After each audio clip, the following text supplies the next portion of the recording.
Welcome back, folks. 皆さん、お帰りなさい。今日は、25日目です。It is day 25, and hopefully, today we don't get too many lessons because we're on our day 2 of our review of the Duolingo Japanese thing.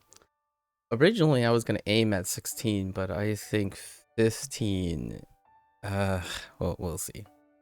I think we're going to finish before 8 p.m. I see that there are 22 review exercises coming at 8 p.m. We'll see.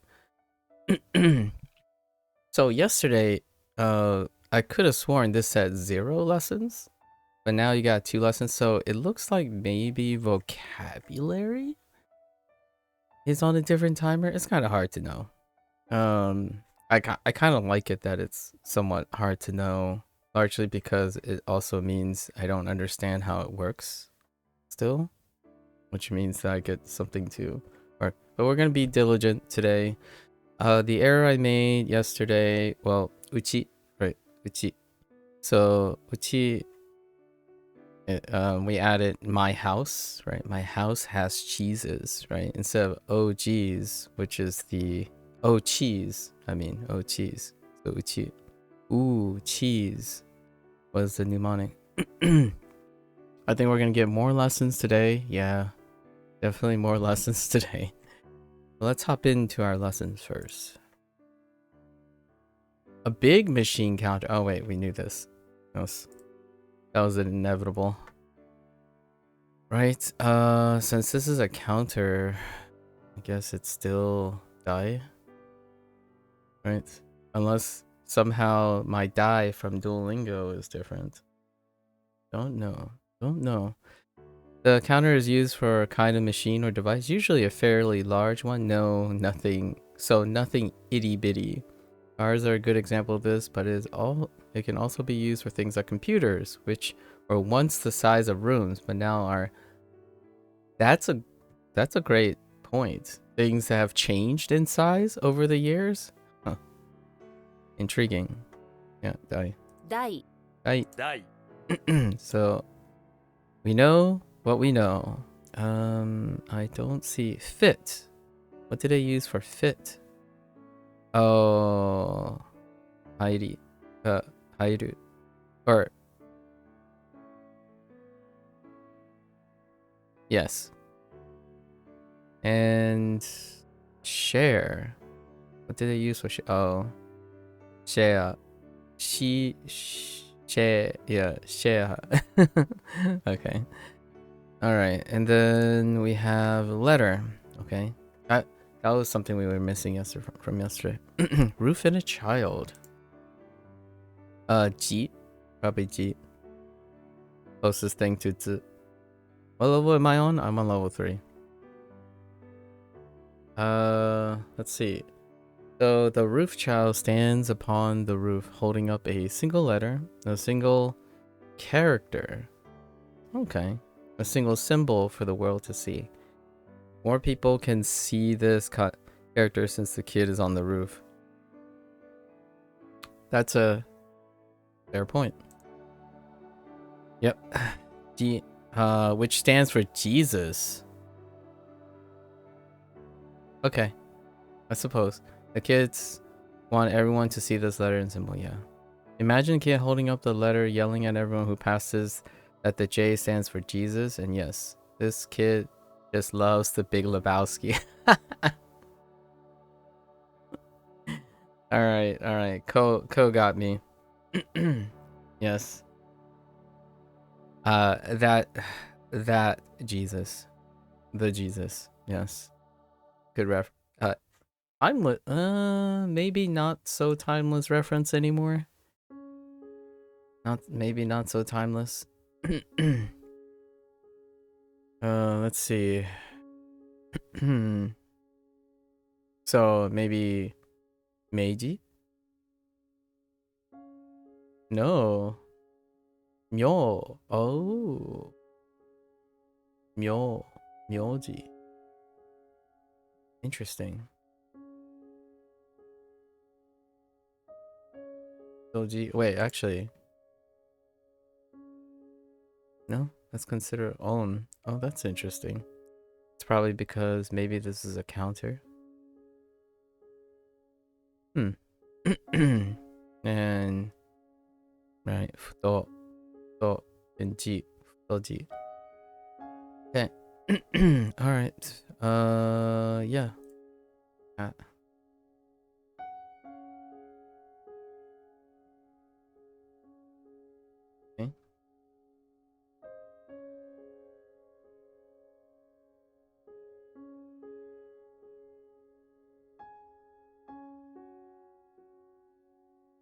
All right. Now let's do our reviews to unlock the other lessons that we have today.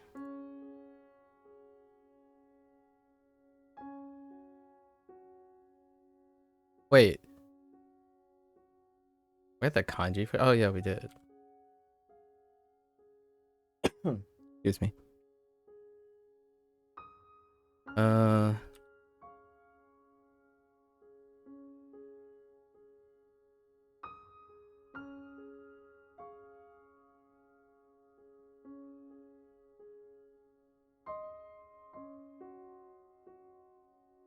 Oh wait, no. Actually,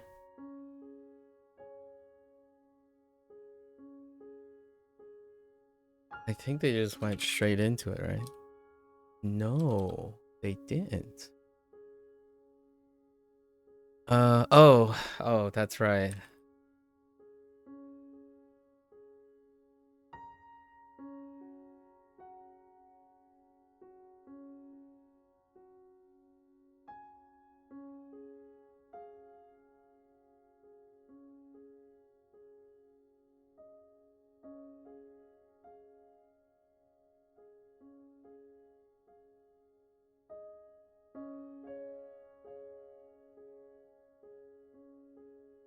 So help me. If they want one big machine, I'm going to be a little upset. Okay. Okay, that's fine. We're good.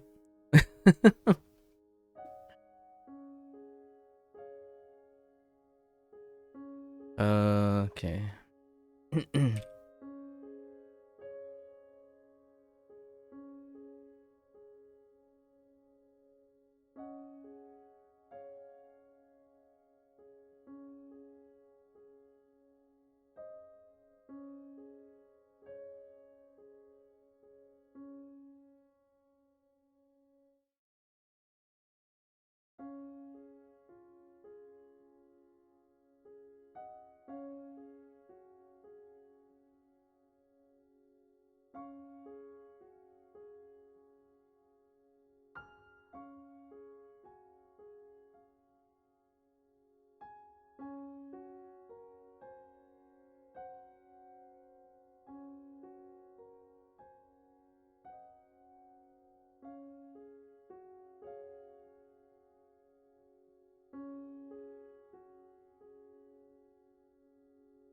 What was the mnemonic for this? Oh, the key. Yeah. Oops.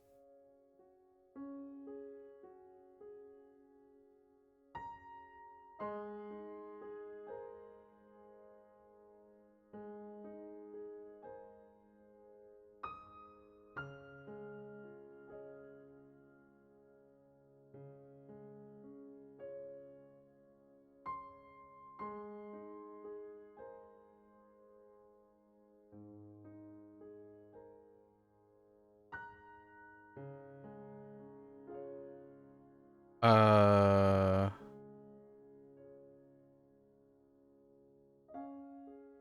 Mnemonic for this one.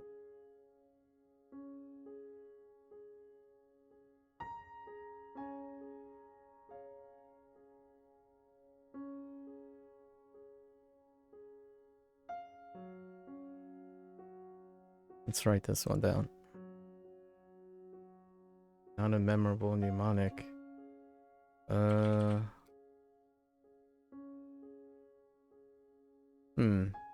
Let's think about it.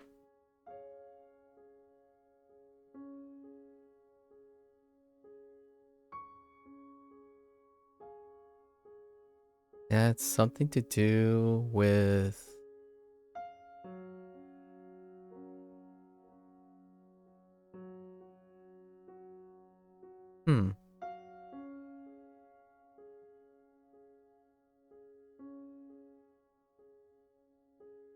I try to relate it back to task, but...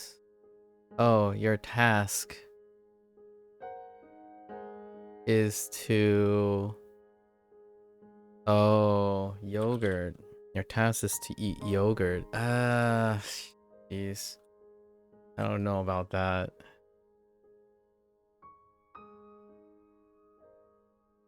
We'll have to think about something for that.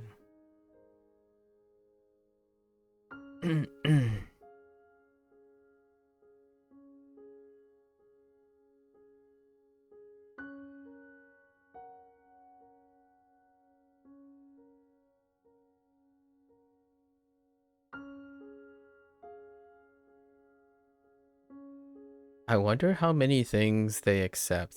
We're gonna write this. Okay. The Hanzuhiro kind of triggered me a little bit. And I hope they added mother as well as a synonym, but we'll keep that in mind.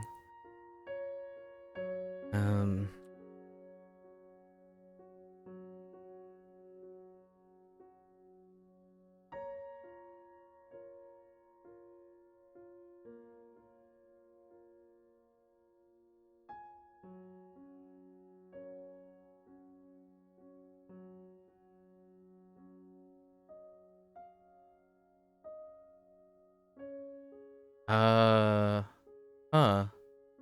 Can I still use task? I can, but what was the thing? Oh, they also accept use. That's fine.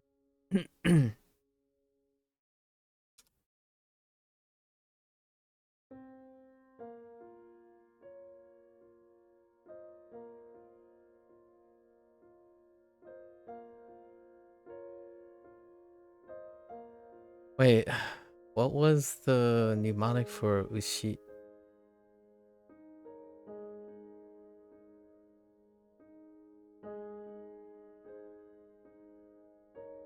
It's something really obscure, right? Oh no, ushi. Oh, the onomatopoeia. That's right.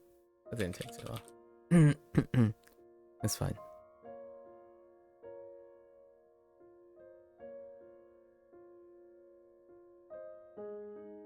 City of Sheep. Oops.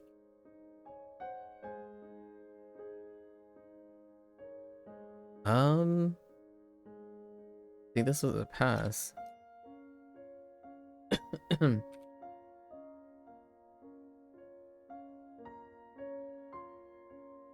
Oh, my T button on my keyboard. So unreliable now.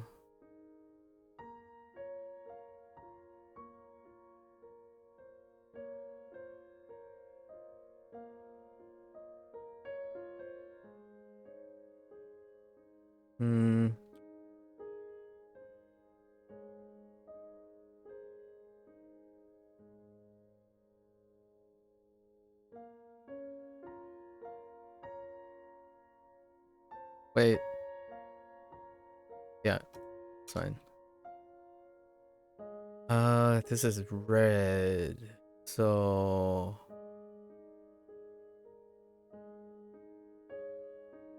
Condor? Condor.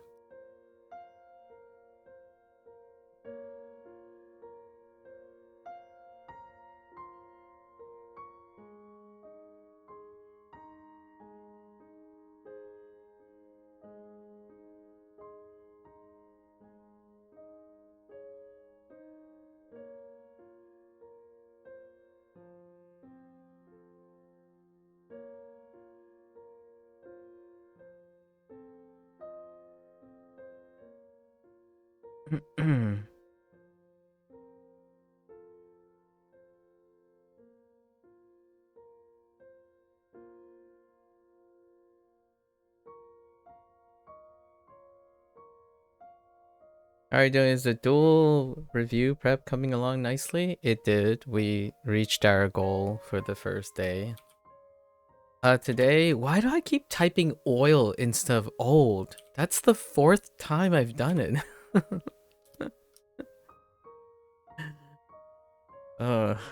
Jeez.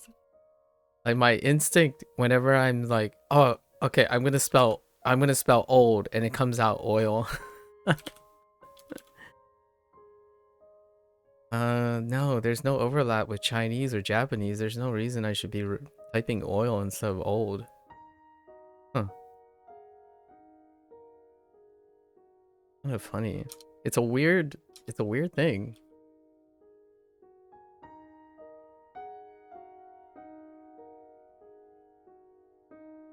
To be fair, yeah, oil is old. Yeah.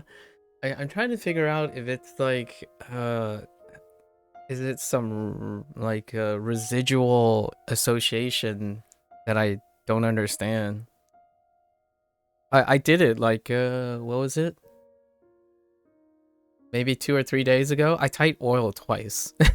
I'm like, yeah, it's old. Oil. Enter. Wrong. And then I did it again when it came back one more time. I'm like, what the heck? Yeah, it's coming along nicely. Today we have 15 or 16 constructs to do, and then on the 3rd day, we'll do some retrospection. And then we get to eventually resume our Japanese Duolingo stuff. Then we take 1 day break, and then we'll do the Chinese review. Duolingo. Well, at least this time you caught in time, so there's progress. The question is, do I say oil when I speak? Now that would be an interesting. I don't think I would say whenever I think of old. Yeah, I wouldn't say oil. I didn't even hesitate. But man, when I'm typing, that's something else. It's fun to discover these little quirks. Quirky quirks. How are you doing, Gecko? Actually, what day of the week today? Ooh.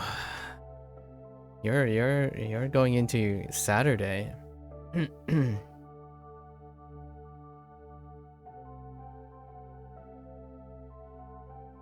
Happy weekend.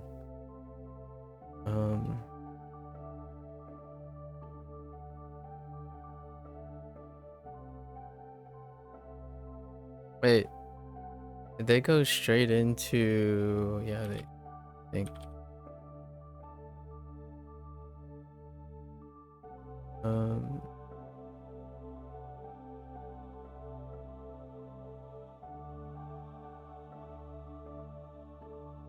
I was gonna type fun.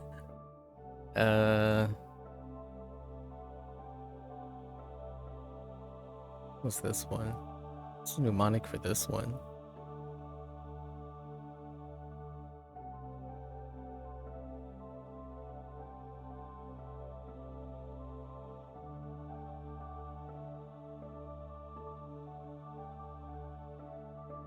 Something about a sword and cutting fish.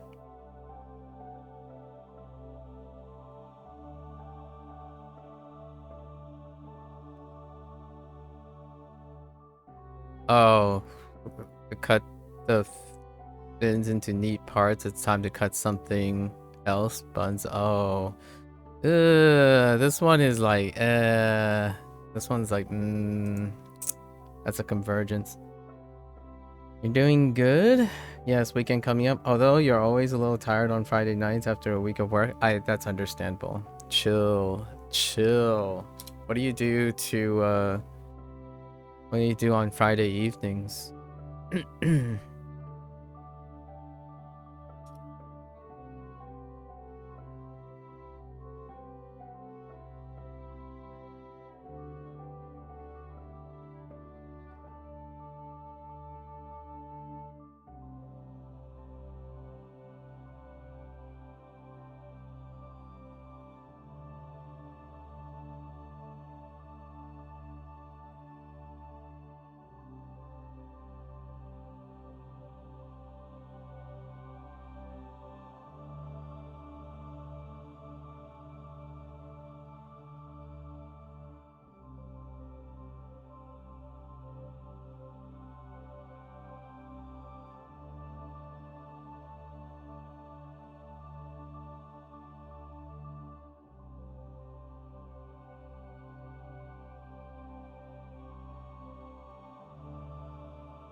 Alright, we got our 13 lessons. Let's go! We gotta get this before 8 p.m. rolls around. You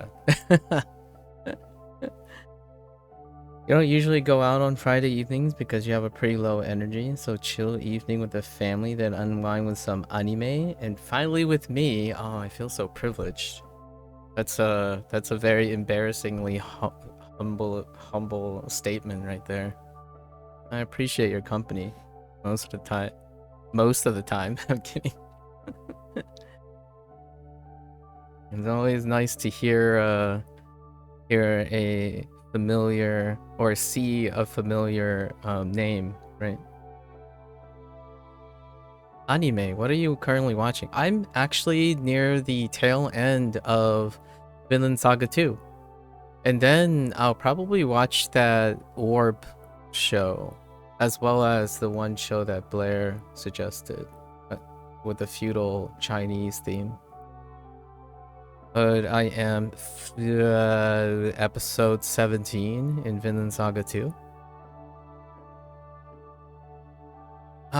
What I can say at first is I remember you mentioned the idea of pace, and I think the pace itself, like from a mechanical standpoint, you know, like how fast things move along, is relatively similar to some extent. I think the pace, okay, hear me out. So there's like another element of pace, and that's the balance of the pace. So what I mean by that is I find that it's quite a lot more balanced feeling when it came to the emotions that are evoked in the second season of Vinland Saga.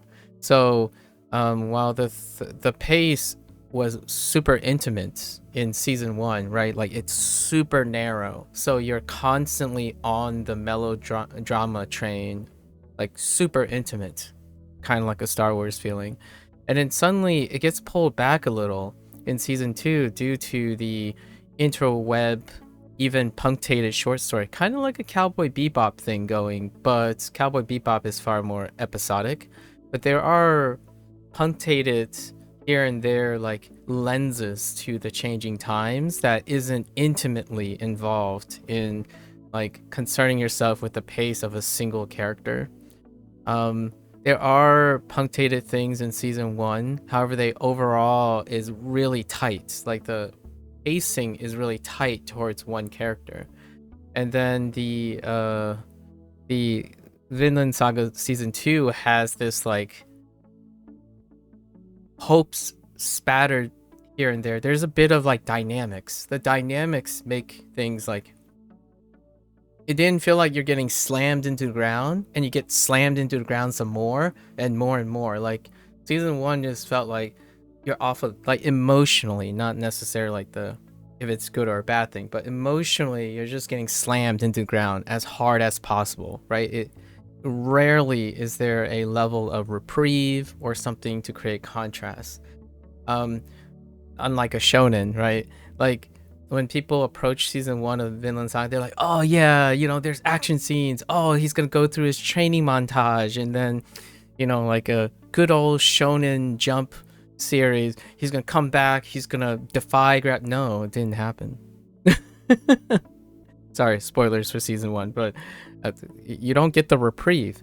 However, in season 2, there's a little bit of foreplay, you know, like, oh yes, and then oh no, it's like, oh yes, oh no, like oh yeah, oh no, that kind of thing. So I think it made the pace, the quote unquote like the perceived pace, feel less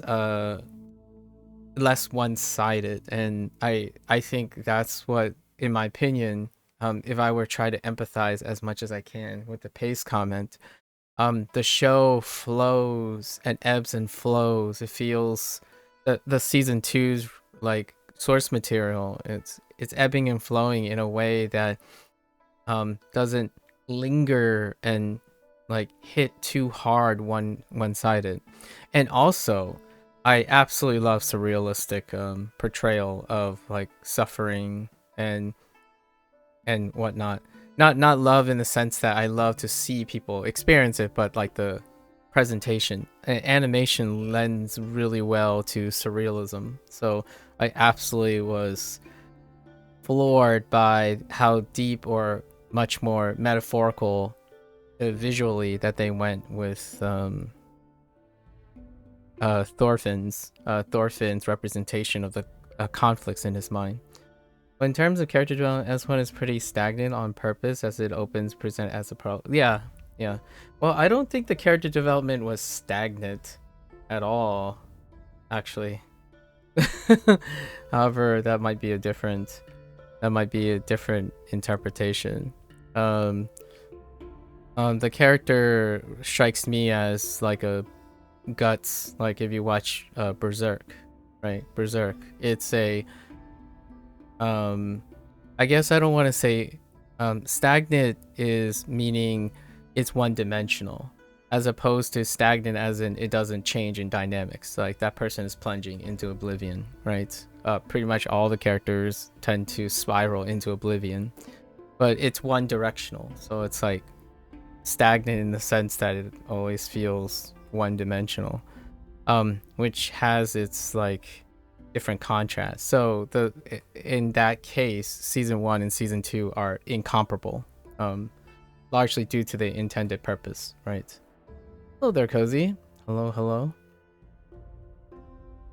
In that sense, season could feel slow, but you personally prefer season 2. Yeah, it's definitely slower in terms of the push for plot development, I would say, if you were evaluating objectively, but it has a well-balanced pace as opposed to the endless foray into the spiral of death, which is an acquired taste. But since the two writing portions are quite intentionally segregated based on their principle, they are incomparable when it comes to the mechanics, like how storytelling or like the composition wise. Emotionally though, it can be very revealing to a person.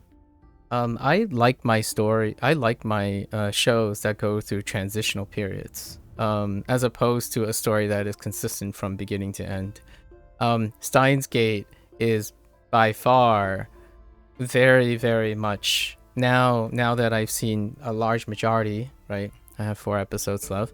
Large majority of Vinland Saga, this is the case for Steins Gate as well. The dichotomy between the first half and the second half, which instead of 24 episodes, it's 12 and 12, I think, roughly 12 and 12.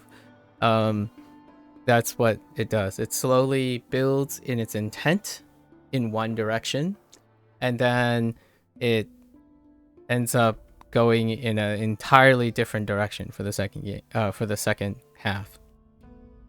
It's not identical in terms of their intentional pace, though. So, like, it's not doing the Vinland Saga thing where you prologue the thing and then show like personalized sense of webbing and step back and viewing the consequences with the falling action of the first season, right? Well, sort of like that, but it went in an entirely different direction. To you, the two definitely fell as part of the same overall narrative, but on a more surface level, I could also see why people who enjoy season 1 for some of its strong points and did not enjoy season 2 at most. I think overall, in terms of like the viewer conception, right, in many of the aggregate scores and whatnot, I think season 2 performed overall better than season 1. However, there's also the founding effect, and then the placebo effect of season 2. Lots of times season 2s tend to score better than season 1, largely due to season 1's juggling novelty. Oh there, Procall. Going pretty alright. How are you doing? Yeah. So it'll be interesting. I mean, you kind of see the compositions come together, but Steins Gate takes a different approach as well. So does Gurren Lagann. Have you seen Gurren Lagann, Gecko? I think Gurren Lagann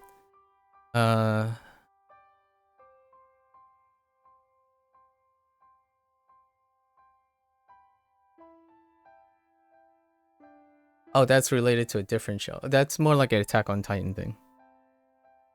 It does the separation too. What's my PhD in? It's in molecular biology. Protocol.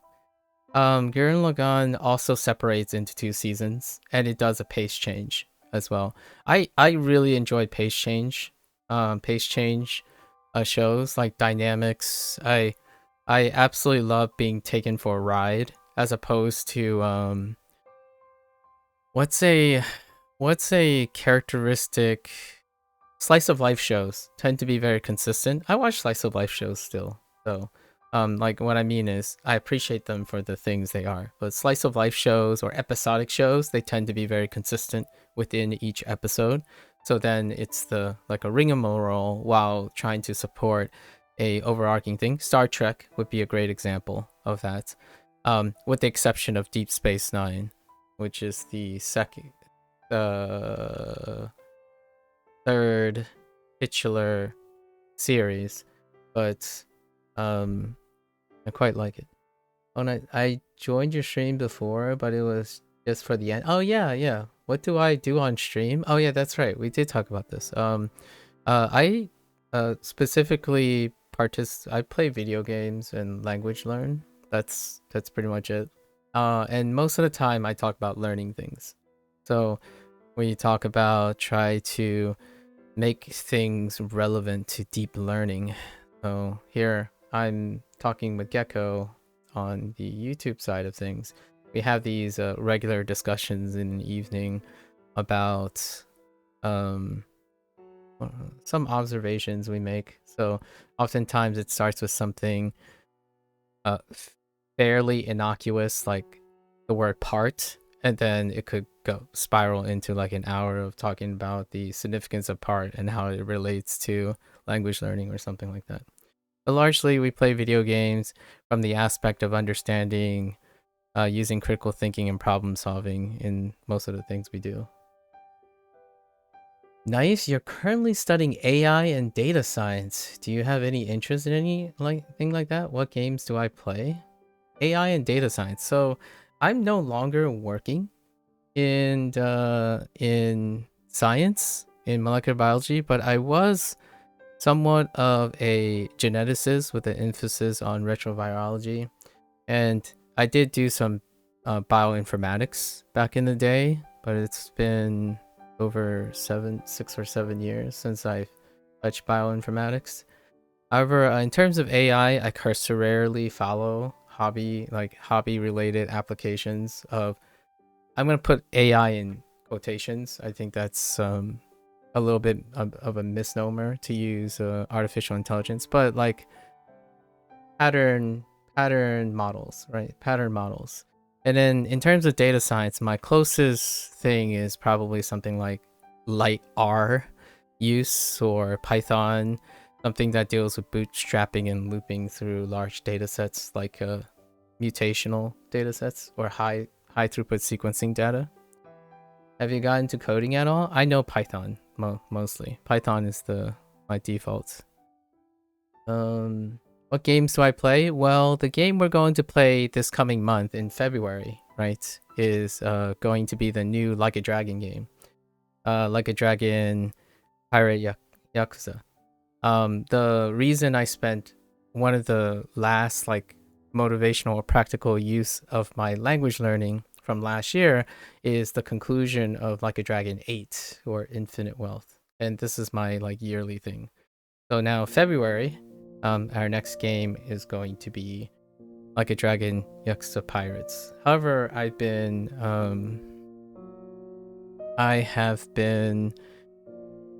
usually play indie games largely due to exploration in coding, design, like more of a hipster when it comes to game theory.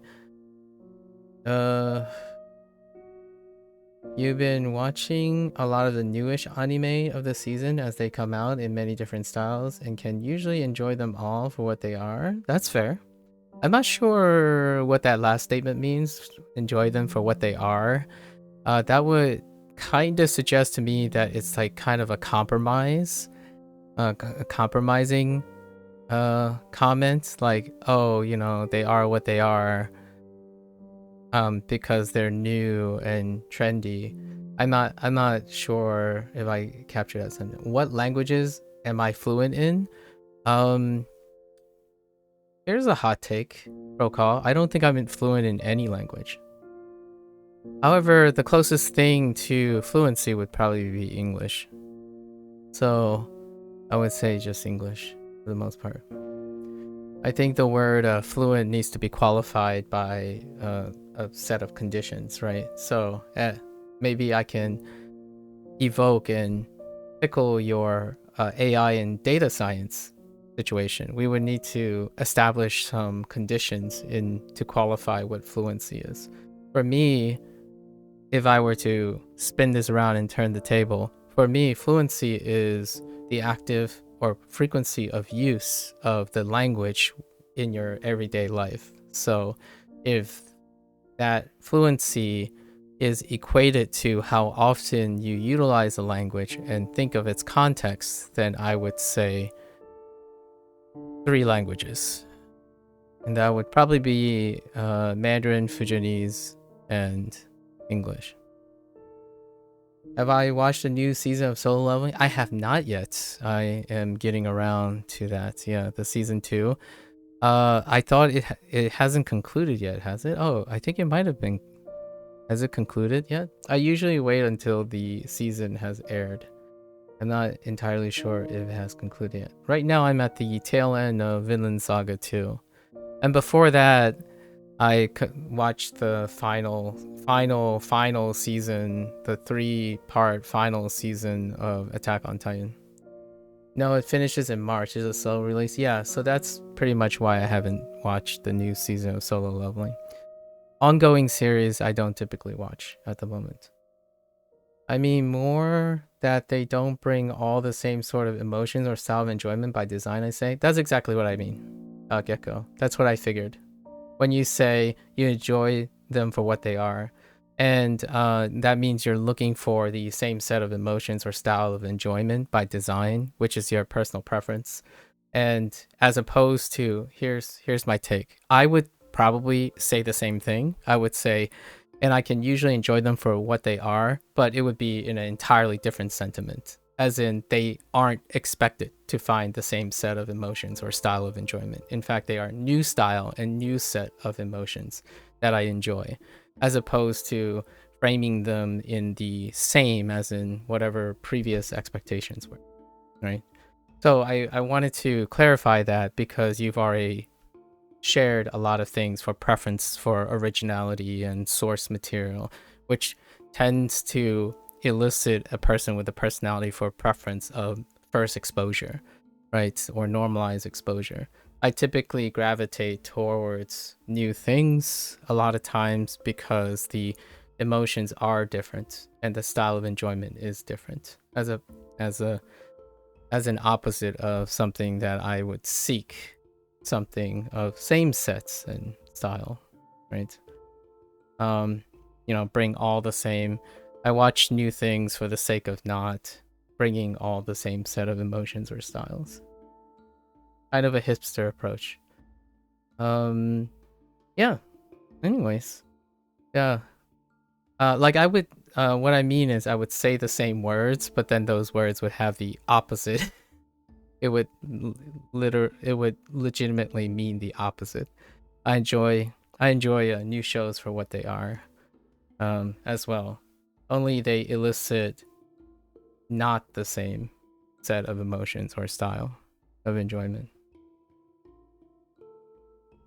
I try to look for like novel things. Not to say that things that are the same set are like inherently terrible or mundane or anything, Usually when a new set of emotions and style is enjoyable, then the older set of, or the previous like chronological set of emotions and style become welcoming again. So they then feel like refreshing new experiences later on. So I go back and forth between something that has a very heuristic by the numbers approach and then something that is novel and out of the box. An example would be like going between Paranoia Agent, right? Paranoia Agent and Elfin Lied, or Elfin Lead. I don't know how people pronounce it. Elfin Lied, where Elfin Lied is a bit by the numbers, and Paranoia Agent was a little risky, I would say. Then, you know, hopping suddenly to Arcane, and then hopping to a Pixar production, and then suddenly, oh, you're purposely exposing yourself to these new anime because you want to be surprised. I'm still catching up on some older animes too. Still not that old, some much older.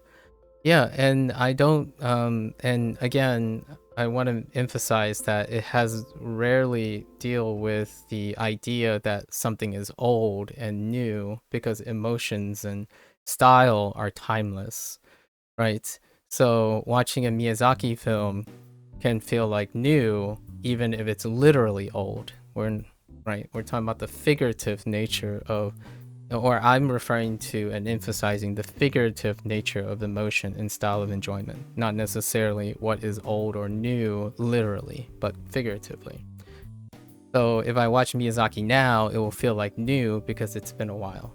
It has been a while due to recency of the quote unquote same set of emotions that other people may feel, because they recognize that they focus on certain things over another thing. It's not that I don't. It's largely to a lesser extent, right?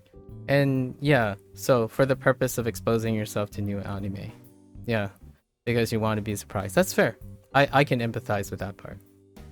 Not the idea of saying like, this is old but still not that old. This is new but still not that new. Usually, every experience tends to be, I look for the new and the old in the new experience.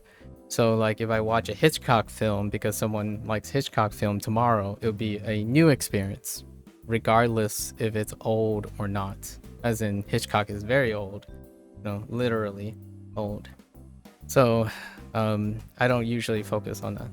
What you enjoy about new is not necessarily the newness, but rather the overall absence of bias based on reviews and such. Other than that, from manga readers, I guess, which I don't really look into. I see. I look, and as a contrarian to you, I actually look for the newness based on people's biases. Like for example, I wouldn't be watching Vinland Saga 2 if it wasn't for your biased opinions that are placed upon me. Otherwise, I wouldn't have gone to watch Vinland Saga. I watch things and experience things for the sake of empathy, as opposed to for the sake of my own novelty. But at the same time, it's nice to have that as well. So you and I guess we can agree that we like to be surprised and experience new things based on a lack of bias. That's a welcome exchange for self-discovery. However,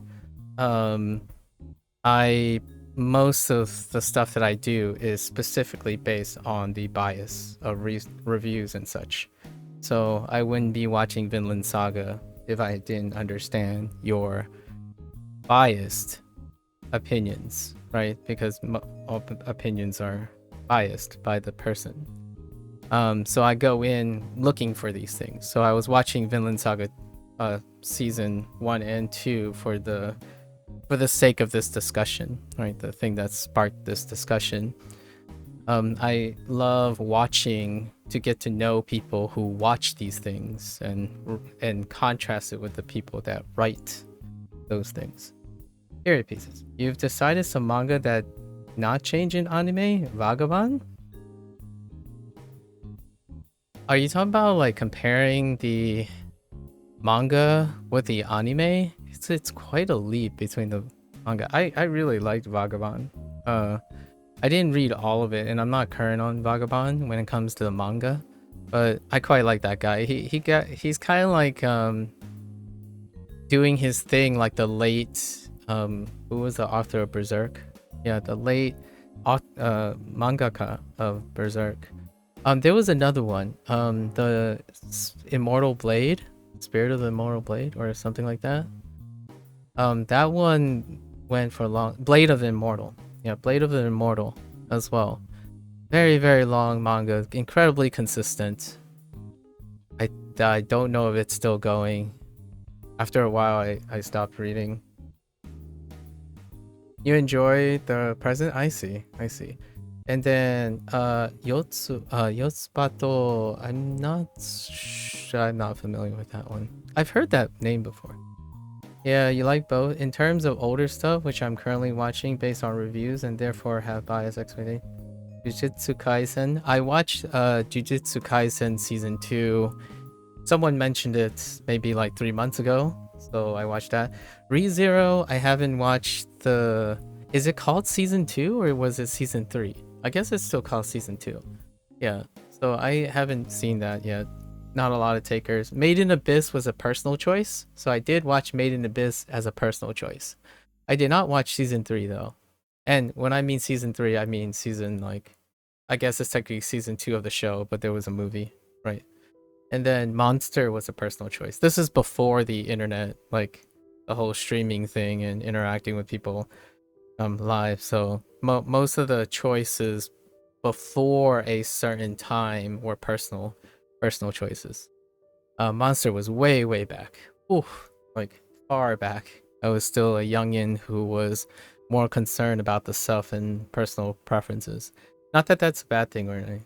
Season 3 is airing this year, but I'm still yeah, I haven't seen season 2, basically. I haven't seen season 2. And also season 3 is still airing, so there's no chance I would watch season 3 at the moment.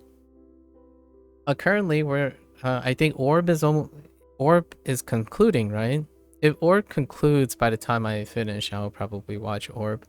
If not, I'm going to watch I keep forgetting the tonal title of what Blair suggested, but that was on the list too. It was a Chinese show, Multi something. I think Multiculturalism something.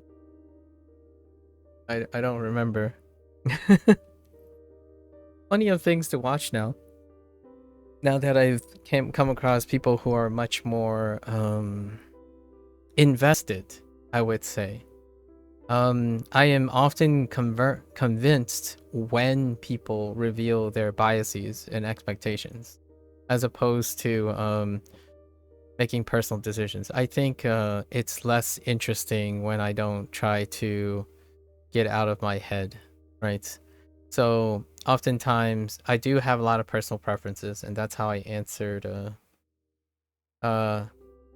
Procall's questions, because I offer something that's empathetic or trying to be empathetic, not necessarily accurate, and then offer my own personal take on things. Do I talk about biases in the political realm? I cannot pragmatically talk about biases in a political realm on this platform, nor on any other platform. So typically we discuss what is happening in politics, as opposed to what I have biases or not. So you are more than welcome to try to be as tactful as possible.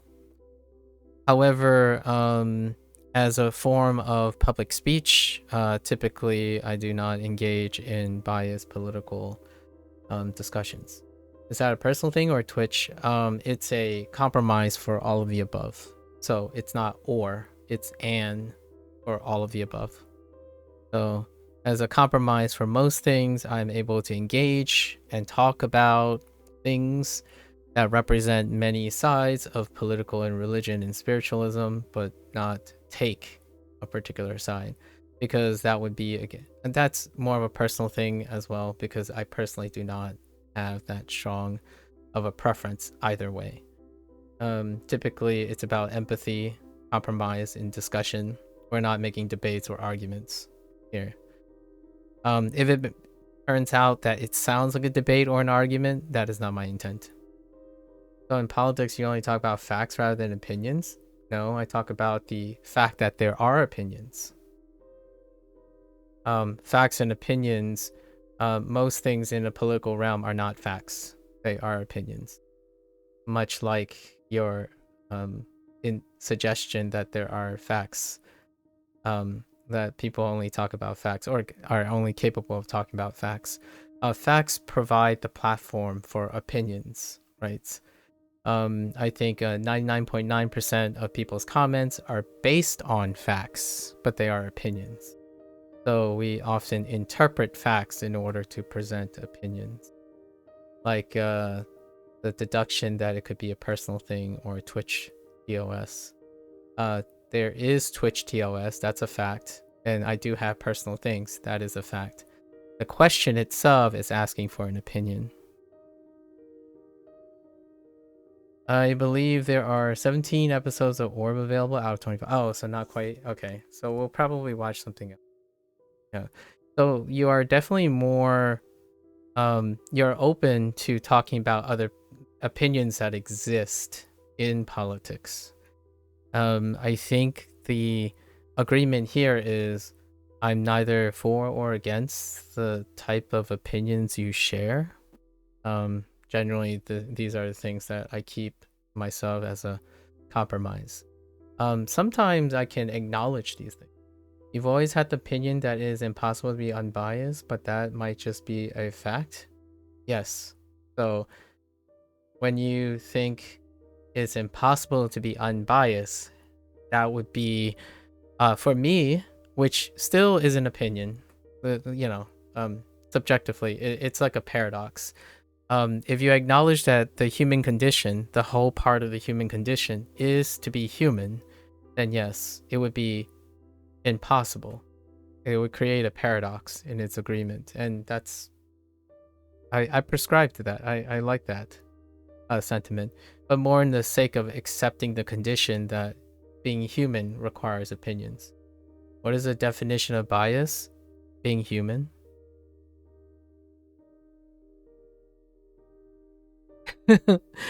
No, that's being facetious. I'm being a little bit harsh, but being biased is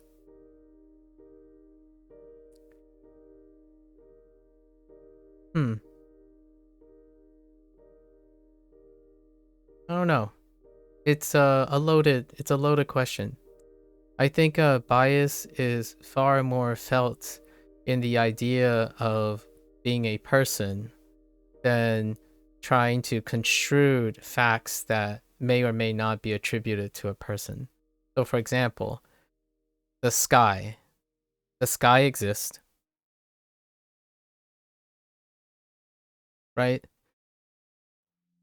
So the moment you contextualize it to a person's observation of a sky, so this person sees the sky, then there's a point of opinion. Does the person see the sky? Well, if you say obviously the person sees the sky because they live under the sky, that would be an opinion. That would be a biased opinion, right? Some people don't look up. I don't know. So facts are not of human, it's of observation. Like humans still make observations, but when you say facts, there are no further discussions. They end discussions. So if we're already talking about definitions and whatnot, those are biased opinions. Like what the definition of bias is inherently bias. Paradox, I don't know. Maybe philosophers will be able to disentangle this. We got to keep on track though. It's 7, so I'm gonna complete these and then we're gonna move to Hansa Hero. But those are very great questions. What do you think? Have you thought about these things yourself? Like, definition of bias. Since you work in data, I would say data themselves don't have biases. Your problem with objective facts is that part of the definition of objectivity is that it is outside the mind, but you can only prove that something is outside of your mind alone, but it can never be shown to be outside mind as a concept. That's fair. It's kind of like objectively investigating the world in which you are a participant. Right? These are philosophical conundrums. You can only understand as much as you can while being a participant of that thing. So the definition of objectivity requires the participation of the act of not doing it in the first place. So hence the paradox, right? And this is kind of dealing with the whole, like, as when you reduce something to the fundamentals, there's fundamentals to the fundamentals of which we can't observe, right?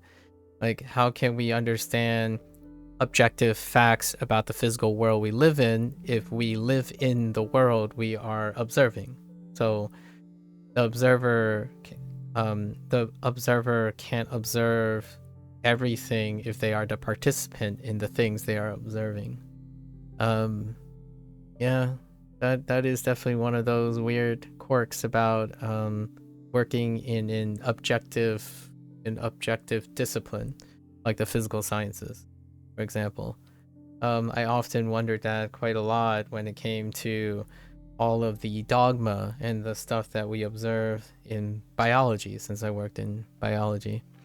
The idea is, oh yeah, so the moment we take our observations and interpret those observations, they are near its objectivity.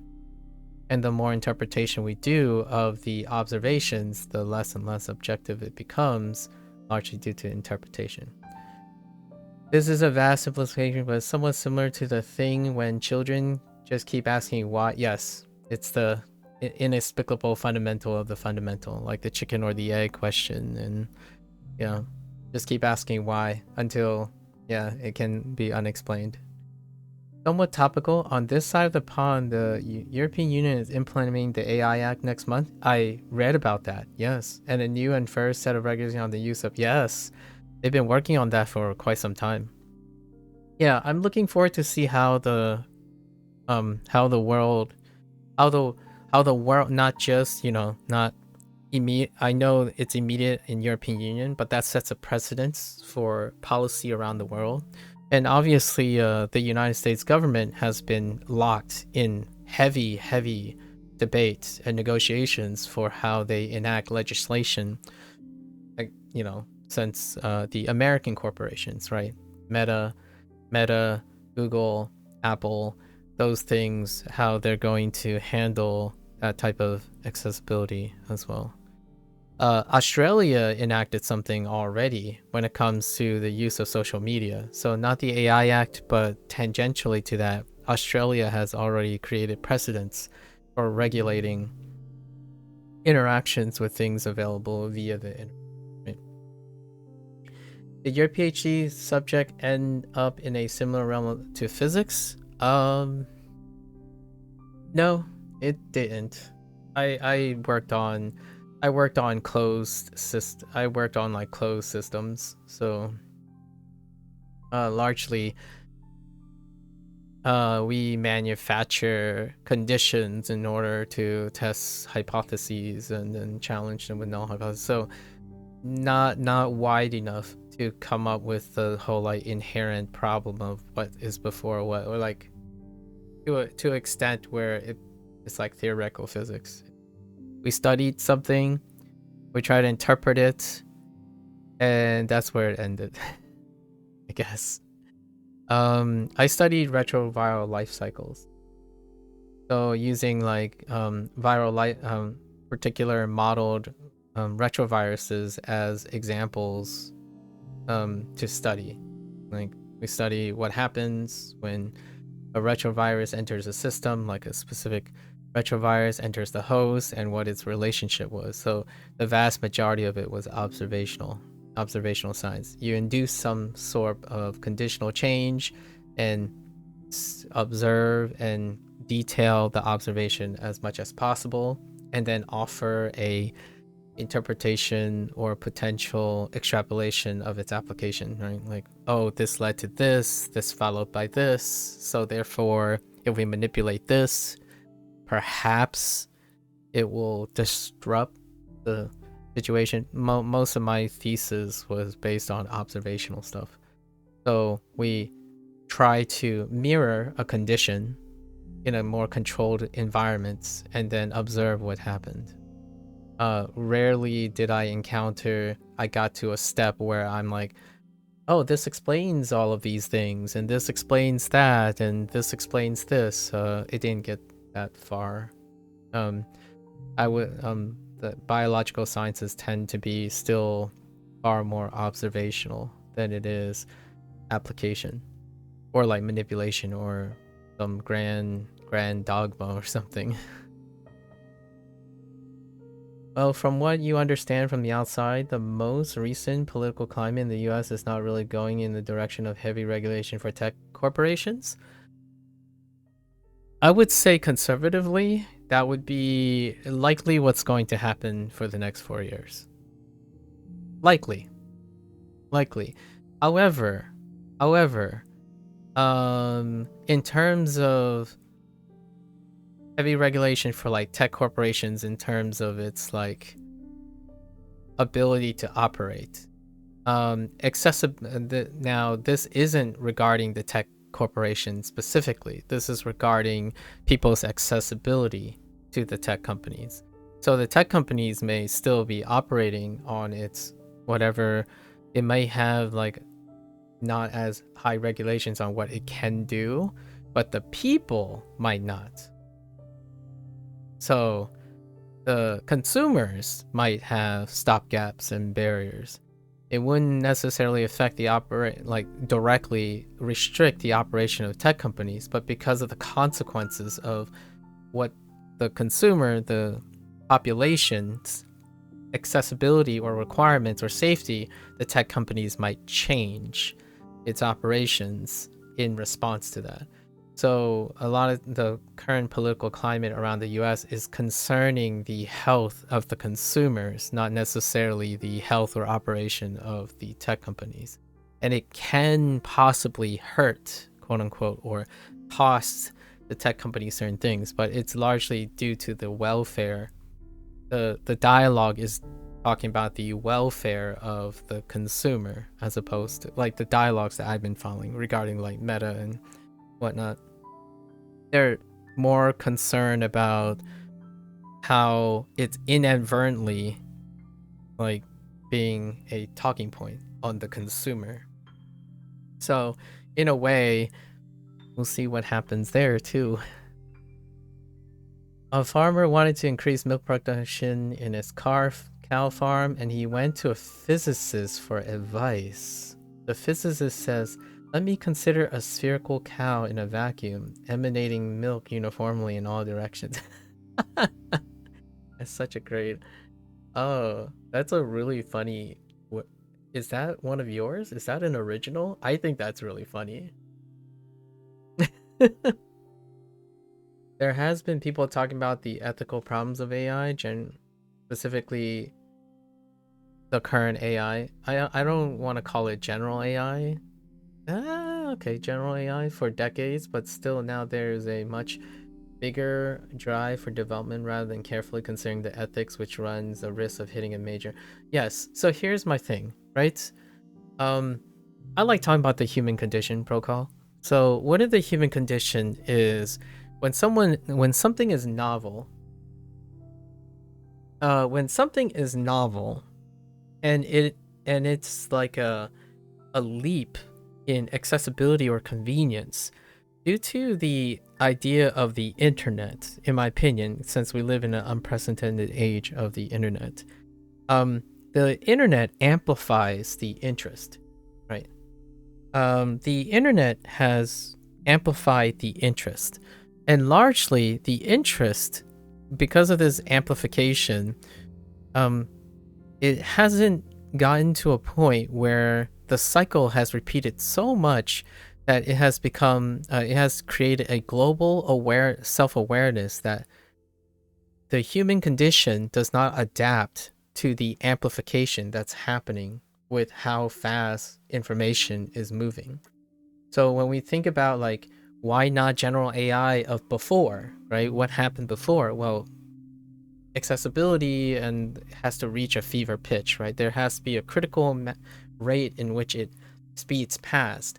And we seen a couple of the unintended consequences of when things are amplified very, very quickly to the point where it surpasses a global self-awareness, like a human global self-awareness. For example, one of the consequences of the efficiency and pragmatic of convenient tools, now also powered by AI, is that human condition took a while, like the human condition took a while to appreciate that something unintentionally happened as a consequence of this.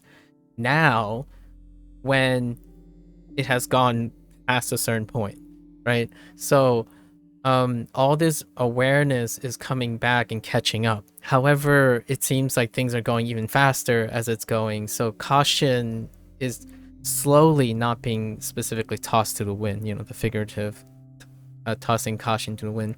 Because like the YouTube algorithm, it's not like it was designed maliciously to be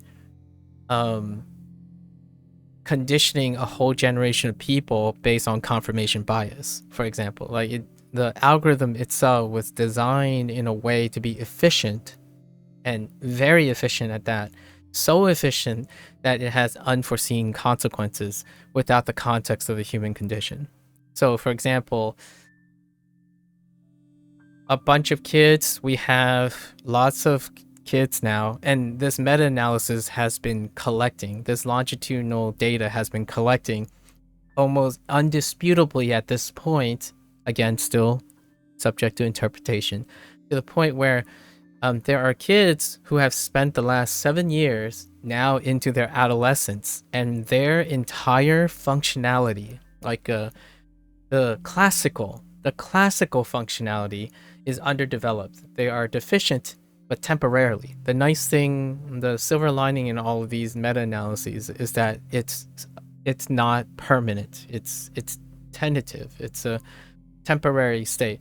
But you have kids that have grown up into adolescence based on hyper optimized, simple, not even AI generated or pattern generated algorithms to enrich for very, very specific skill sets and thoughts. But that's because the algorithm gives you what you want. It tries to optimize that, which does leave less area for noise, exploration, creativity.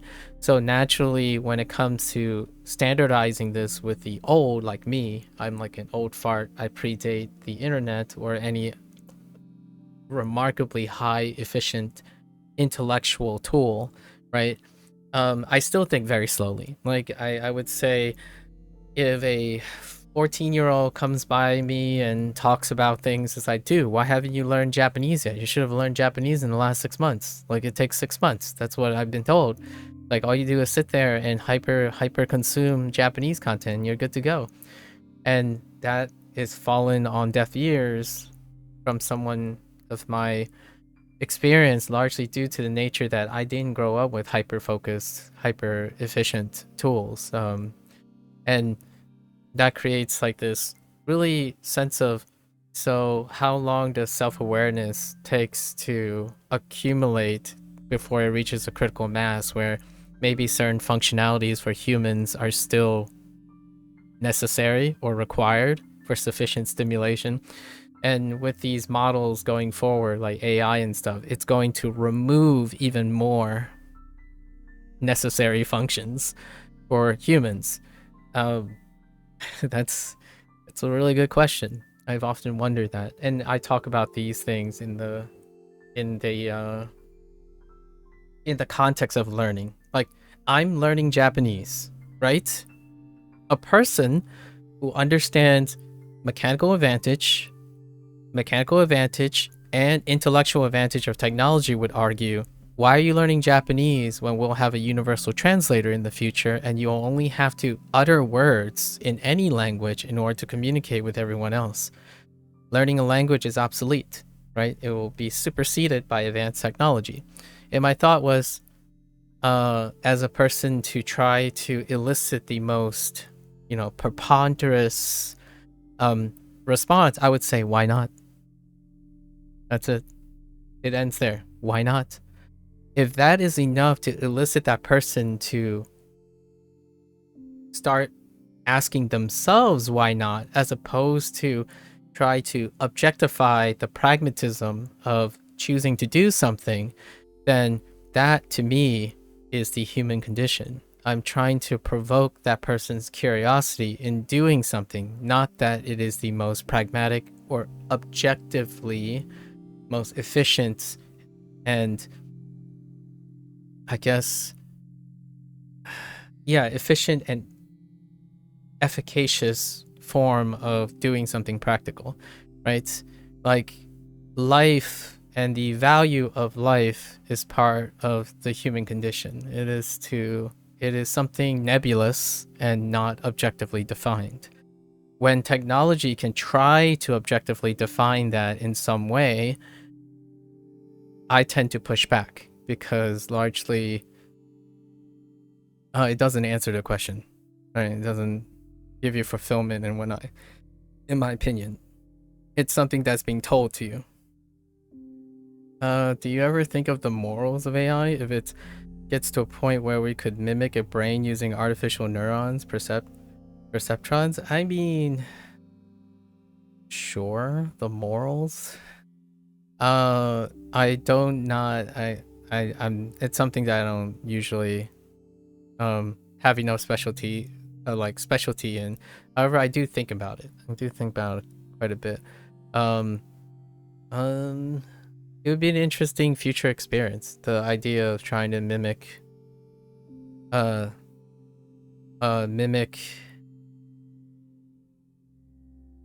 I guess an intelligent life form of some sort, but trying to quantify and qualify what would be considered another intelligent life form is going to be something for future discussions. For myself, I think molecular biology would tell me that the brain is not the only intelligent life form, right? Like how things interact and stuff, there is quite a lot of perception that when you understand how things work, they become less and less like a brain, because the brain is still a little bit nebulous and uncharacterized, right? There's some mystique and level of non-understanding about the brain. So then one cannot conceive what an artificial neuron or perceptrons would need to be to capture what a brain does. The technology has been advancing, it seems, in more and more areas. There are big efforts to find out how to exploit our natural tendencies. Pragmatic application. I think that is generally the goal, even before technology. Like, what I mean is the modern scape of technology that focuses on dopamine release. For example, farming. When you're trying to farm and keep on producing more and more sweeter fruit, that is still an act of using technology to improve dopamine release. Because at the end of the day, when we say dopamine release, in my opinion, is the aspect of elevating one's satisfaction while they're alive as a human being. So in most cases, one can make the fundamental argument that the human condition naturally seeks to maximize the perceived quality of their life, and that includes dopamine, not necessarily just dopamine. However, dopamine seems to be one of the fixations, largely because it's more understood than other things like endorphins and whatnot. Even if things become obsolete due to technology, it can still only be a positive to train the brain by learning, like learning language or mathematics. I agree. And I agree in the sense of it's non-pragmatic, from a non-pragmatic standpoint. Learning language does have its pragmatic uses, like learning to learn, stimulating the brain. It creates the creative process in problem solving, critical thinking, which is something that I really focus on, especially playing video games, right? Because lots of video games are being consumed these days as a form of lifestyle. However, value of one's life is often being overrepresented by metrics and technology, right? And forward progress. Yet creativity has consistently cycled and looped, right? So, like, for example, I wouldn't be surprised if in 10 years, movies like Alfred Hitchcock, staging, prop design, and stage design gets reinvented or reintroduced, and it becomes something of a interesting value source of dopamine. Or, like, for example, right now there's a hyper optimization for short form content. I would not be surprised in the next 5 or 10 years, long form content would be a staple for some specific time. So creatively not understanding human condition would fall short of pragmatism. Like, if you're being pragmatic and objective, then the most pragmatic and objective thing is to do things very quick and lose appreciation for them, right? But in human condition, oftentimes the appreciation actually comes from the use and forming attachment of that thing that requires systemically enough time to create these connections, where the algorithm has largely desensitized the human aspect of most of the content they consume at the moment, right?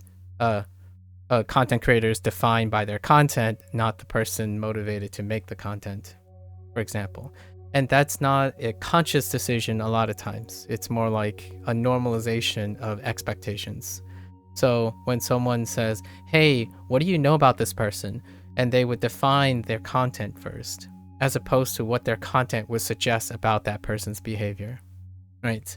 That level of meta thinking or humanized thinking is not taking place, like, is rarely taking place nowadays, right? It's about quote unquote objective efficiency in developing tools to be more and more efficient. Oftentimes, efficiency means that you can't go out, stare at the sky, breathe in the air, and know that it's a privilege to be alive as a biological organism that doesn't necessarily have to behave in pragmatic, objective ways, like AI and technology would suggest, right? Your biggest interest in biology and chemistry is what counts as life. For instance, you've been debating on whether viruses are complex enough bundles of chemical reaction to be considered life. Yeah, that is a very classical, fundamental question in the field of virology. And as such, many virologists, including myself, had the opportunity many times to qualify what we consider as alive, largely by setting conditions, right?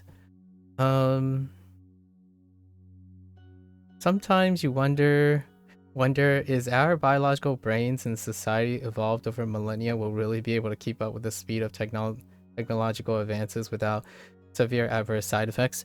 I think, much like the fast expansion of most things, I trust in our human condition to arbitrarily determine a line in which we would say, let's hit a pause button before we spiral into an utter collapse built on a weak foundation of understanding ourselves, right? Cue your anime dystopian future or your science fiction dystopian future. However, I think like the AI Act, for example, is an illustration of, whoa, this chain reaction is going too quick. And I believe in that there are enough human awareness that at some point the chemical or the chain reaction can be moderated to an extent where, like, okay, there's too many unforeseen things. Let's reel it back a little, slow things down, regulate it, and then go for the next cycle. It's a very cyclic thing, at least in my opinion, when it comes to human nature. And cue all the like the manga and the anime and the science fiction that view human behavior as a cycle, like goes through a cycle, because I think that's a very elegant way of showing how the human condition, where they push the limits, and then when the limit is passed, it reels it back, and then continue, and then at some point complacency starts to push the limit again. It's not to say that maybe one day there will be an advancement that they no longer could reel it back, right? Who knows? We might. I don't think I'm going to live to that long. It's highly improbable that I will live long enough to see where humanity might expand to the point of no return, and then there's no second chance of reeling it back. For me, though, for now, it already looks like the reeling back and the moderation is happening due to an unforeseen consequences of certain things. Like my major concern most of the time is the next generation's intellectual capacity, right? I think the hyper convenience of creativity or automation of creativity and automation of various things is creating a potential place for stunted deficiency in it's a chicken or the egg question, right? We are the chickens. We are now the chickens, and our chicken, as chickens, we have created technology in which the eggs that follow after us can no longer appreciate what the chicken was. If you know what I mean. So, like, of all the things that create and classify us as humans, I know I said chickens, but let's say human chickens, those aspects are no longer appreciated when the little goobers, the eggs, are growing up to make those tools. So when those eggs grow up to be chickens, adult chickens, they might not have the capacity to regulate or normalize the things that were created before them anymore. So what happens when the creators of those things no longer exist anymore, right? Like when this generation, the people who made or had the creative capacity to make this technology disappear, well, then will that skill and that ability disappear until a crisis happens, and then those new generations have to develop and relearn all those capacities again. It's kind of like one of those human condition situations where it loops, right? So do I know how to make a smartphone? I don't know how to make a smartphone. So if I am a representative of my entire generation, then at some point when smartphones fail, there won't be any people to make smartphones or innovate on smartphones or something like that, right? Passing on skills had often been a property of the human condition. However, now technology has kind of taken a lot of that. I mean, books is, writing is one of the first inventions of passing on skills that aren't reliant on the concept of human limitations, right? The mortality and whatnot. Curious what happens when you replace essential functions like knowing when to sleep, knowing when to eat, knowing when to feel good about your life, knowing when to want to read something. When does humanity get up to the awareness that some essential functions are there to practice and pass on through the interaction with other human beings or learning situation than something automated? I don't know. It's a great question. I'm not big brain enough. Like, I don't think I'm big brain enough to look at it that way. So I typically focus on one thing, and that's the capacity to learn. I think fundamentally, this is a really reductive. Fundamentally, if I spend the rest of my life demonstrating what it's like to interact from a learning capacity, right? If I am engaged in learning something, regardless of its pragmatic value or not, largely due to the quality of life interest as a human being, I think that is one of the fundamental pillars to preserving creativity, innovation, and things that are of human nature. So, to me, that's probably the most reductive and hot take I can think of. I stream me language learning and learning while playing video games for the sake of the preservation of encouraging generations of people to stay with the capacity and curiosity to learn and engage in things not solely based on pragmatic optimization. This is, to me, why I initially became a scientist in the first place, and that is to explore and observe the world we live in and best explain it. Now, the application and the hyper focus on its value system, that is downstream of what I used to do. So in my way, I am exceptionally biased to the value of academic exploration versus pragmatic. Being Chinese, I kind of can really associate with the idea that always optimizing your life to be pragmatic. Right? Learning Japanese is not pragmatic in my life. I choose to learn Japanese because it's an exploration of something, not necessarily how pragmatic it is. So learning, and by extension, then learning Japanese really fast is trying to make my delight in learning Japanese a pragmatic issue, right? It's taking something I choose to do versus something I have to do. When you're optimizing and pragmatically constantly focus on your optimization based on facts, metrics, whatever you believe to make it more objective, it takes the humanity out of something you choose to do. When you choose to do something, that's very human. When you have to do something, that can be very automated. Like you have to feed yourself, right? You have to sleep. So there are things that automation can really help, that's core and fundamental to humans. And that's kind of nice. I love that use of technology.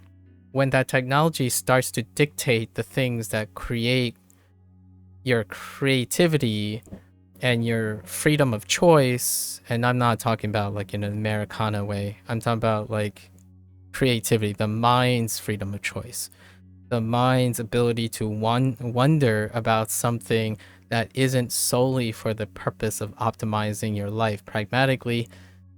It might serve a purpose. It's a paradox, right? Like what I mean is to make your mind wander, like for example, to meditate and quote unquote waste your time may seem like something non-functional and non-practical to an AI or like to a person who's incredibly pragmatic. However, to someone like myself who was once like that, I would say, had that mindset, going outside for a 5-minute walk is reminding me that I'm human. As opposed to, hey, I wear a smartwatch and I'm like, dude, you didn't walk enough. Like, you need to walk a certain speed and a certain, like, that's kind of the thing. This is going to sound very, very cynical or potentially abused. I want to be like as balanced as I can. You can eat that fast food hamburger every once in a while, right? When technology hits, one day you might not think enjoying something you're not supposed to is no longer optional. You can't learn Japanese if Japanese is predicted not to be relevant in the future, right? This is where the hyper pragmatic and hyper application is going to struggle with humanity. You shouldn't draw pictures when you can take pictures. You shouldn't animate things if now we can hyper realistically reproduce things based on your creativity. It's to a point where I like to say, at least till the day I die, I will try to preserve the human aspect even in the face of heavy optimization. In fact, a lot of the intercommunication skills now are highly consistent and predictable. You know what it was like, in my opinion, back then, before the internet? It made me super uncomfortable to talk to people. Even more so. I mean, it wouldn't be as comfortable, like I wouldn't be uncomfortable going out and doing it now. However, think about it this way. Automation have made it so that the things I'm talking about now are largely agreeable points. If I were to rewind it farther back, I would say if you sit down on a coffee table, when it came to opinions about how to interact with people, it is wildly varied. Largely because people are not connected and reinforced to the point where you can say something and now you no longer have to explain it. And that act is a waste of time. It's a waste of effort. It takes too long. And you can do it so much faster if everyone's on the same page. So how do you do that? You optimize it with something automated. So now when someone says, and I catch myself saying this from time to time, oh yeah, this is what you do. No explanation required. It would be something like, this is how you get healthy.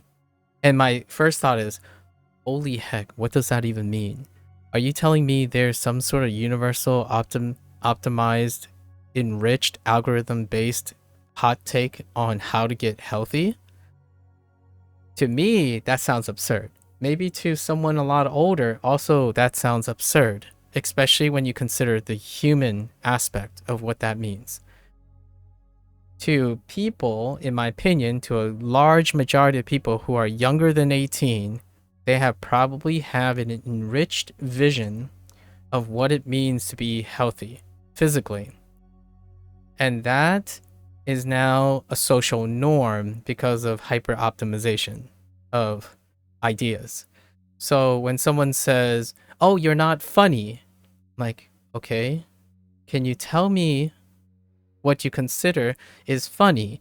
And then now we have phrases like, oh, so you're Gen Alpha, and Gen Alpha has these characteristics. Back in, like, it does make being a comedian a little bit easier, pragmatically speaking and stuff, but it does stifle comedic variability, right? Like, what is considered funny? It's categorical now. Like, what I mean is, it's more categorical. So many things are far more categorical than it was before. Not that it's good or accurate, but it is far more categorical than it previously was. So, for example, is Japanese hard? Categorical. Is Chinese hard? Categorical. Like, we're bringing it back to language learning because, we're doing language learning. So, when I had a choice of my first language, my first choice was I had to use my language. So I didn't think if it was hard or easy. You had to use it, right? And then you had a choice. It's like, well, I mean, all of them are hard because I didn't learn them yet.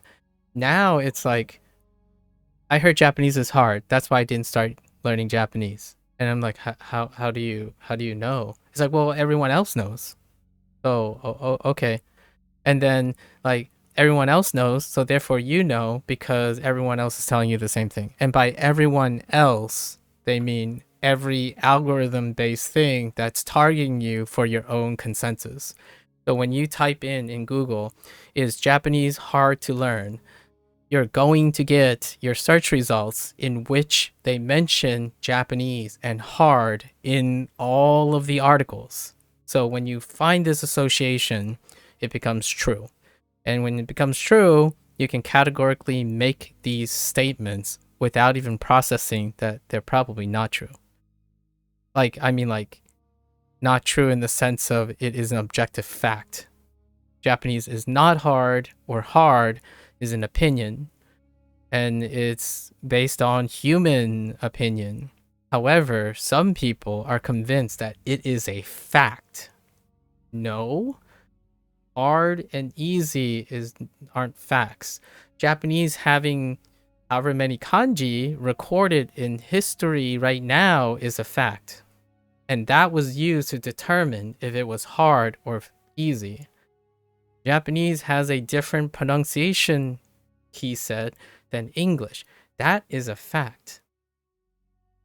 That makes Japanese hard is an interpretation of that fact. So there's that these are the things that are no longer defined anymore because you skip that step. You no longer need to do that. When you no longer need to do that, in my opinion, the perception of what is an opinion and what is a fact has shrunk. Right?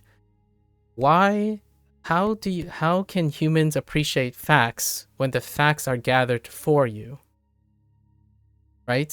They're gathered for you. Not only are they gathered for you, they are interpreted for you.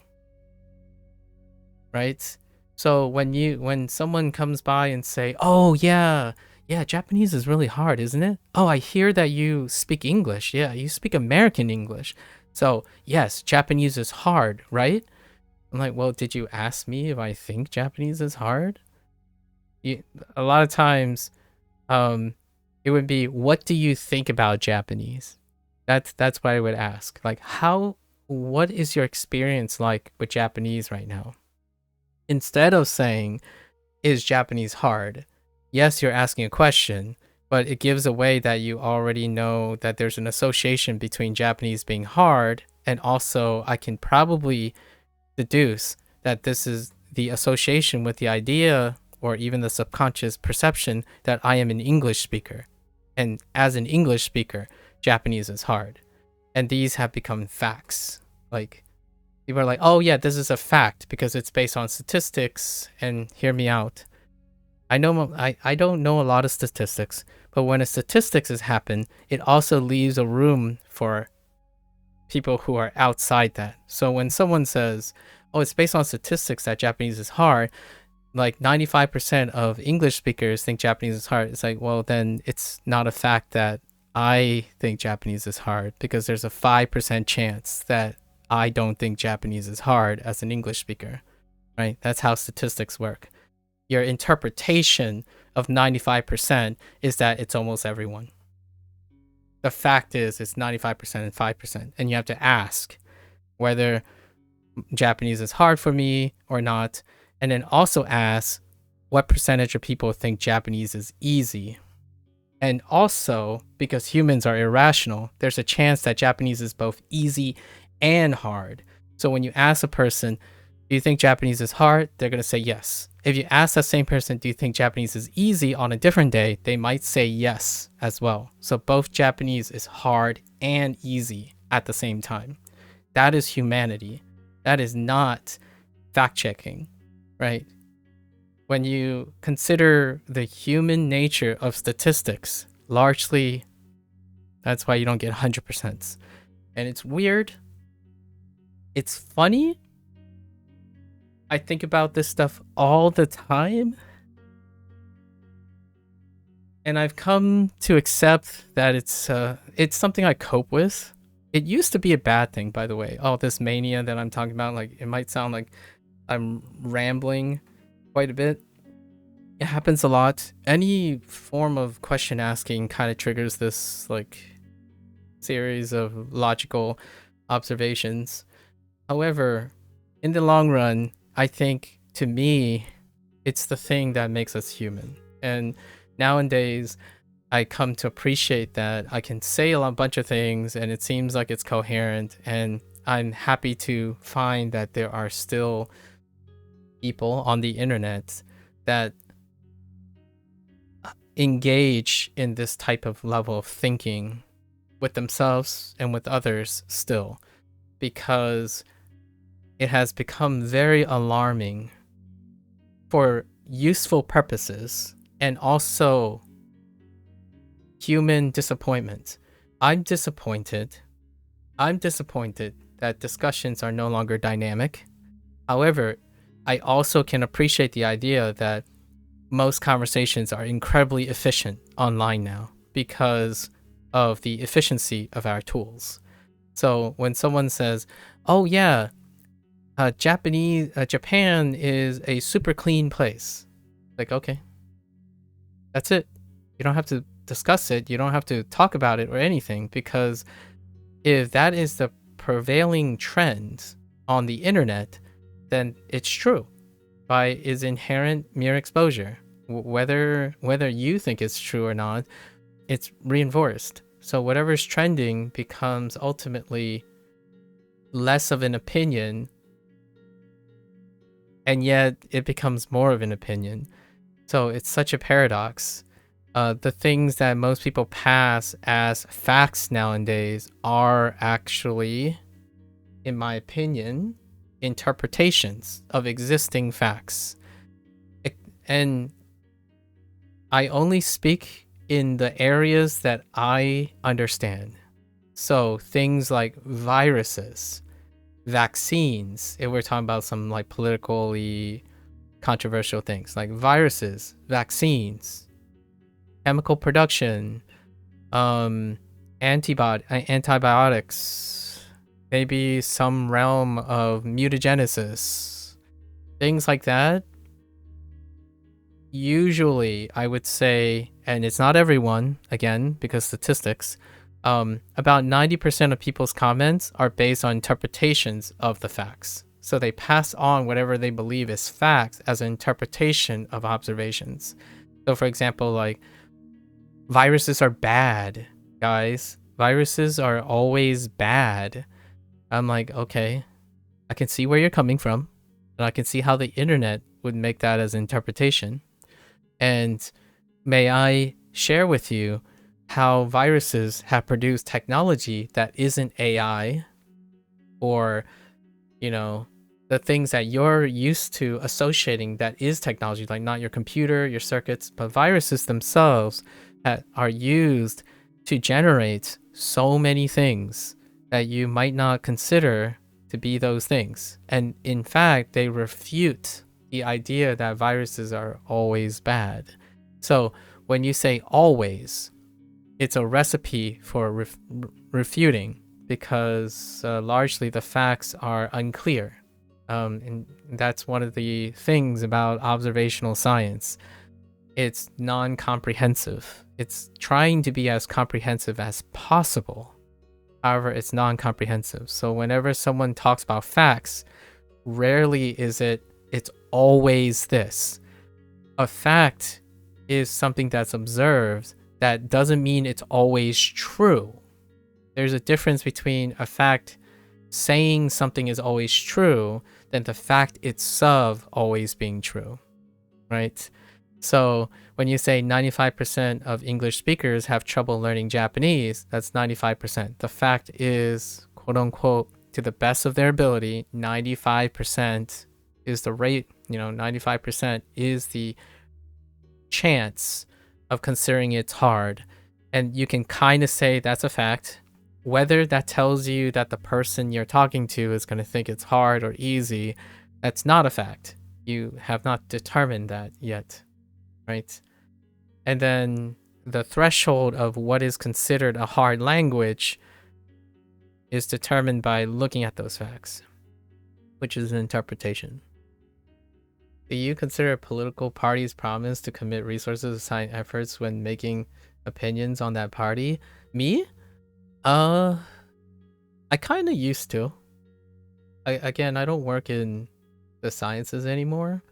So as a personal bias, I guess my due diligence when it comes to the opinions on scientific efforts, it's still quite factored in to some extent. However, I don't know how it's impacted anymore. So I don't have firsthand experience on how the scientific resources are being and scientific efforts are being impacted by the political party. Right, largely due to the nature that I do not engage in both situations from a political standpoint nor from the scientific effort anymore, since I don't operate in there. So it would be very presumptuous if I knew enough already when I can only do so many things humanly possible to inform that decision, right? Bateria,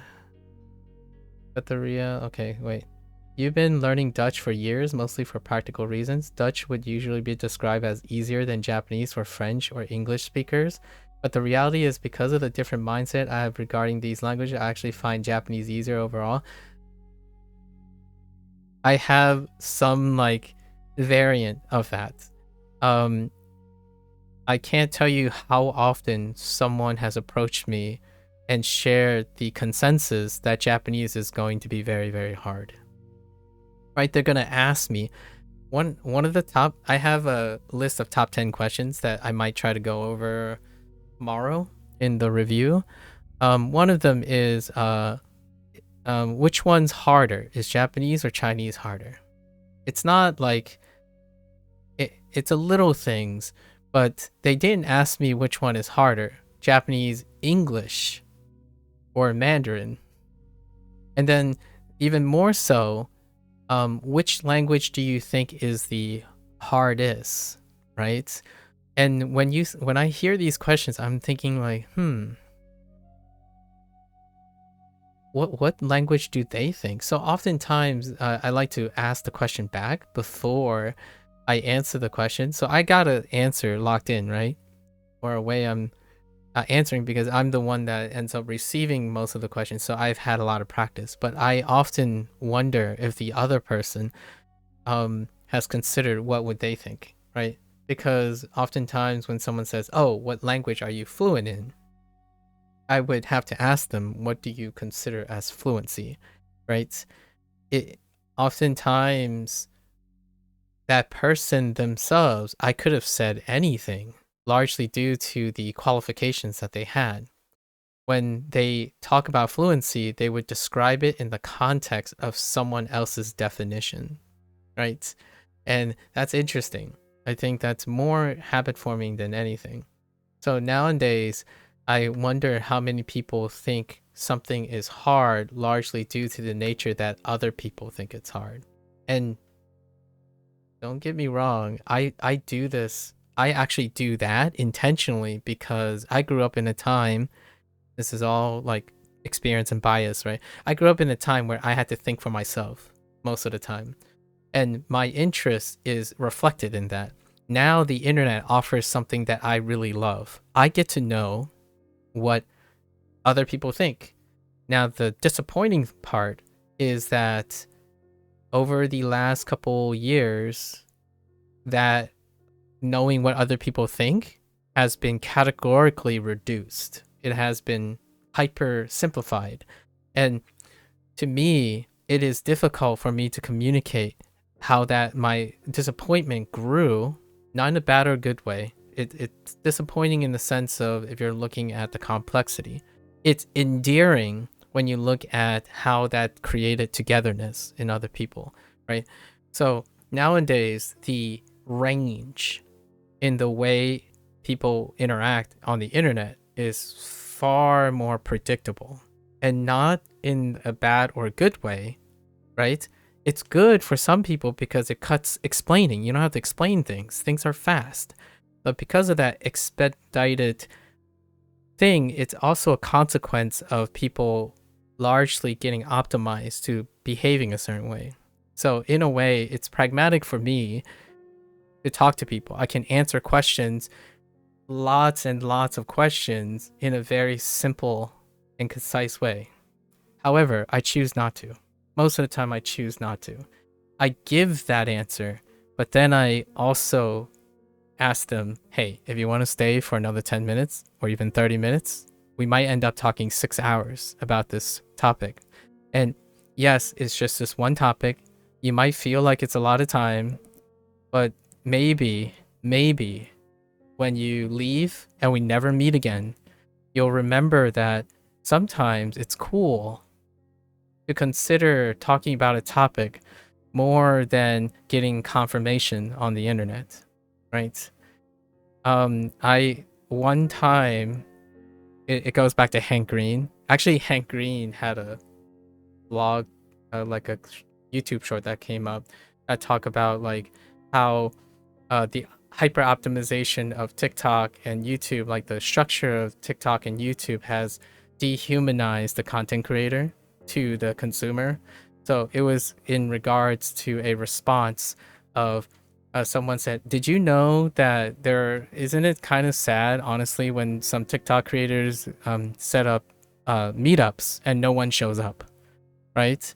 And he wasn't aware of this, obviously. He said it at the very end, but he talked about how maybe this is associated with the idea that the hyper optimization of things is predicated on objectives. So when you see someone do something online, that's an objective fact. So what is recorded, what is shown, what you saw are objective facts. It doesn't go beyond that. There's nothing beyond that.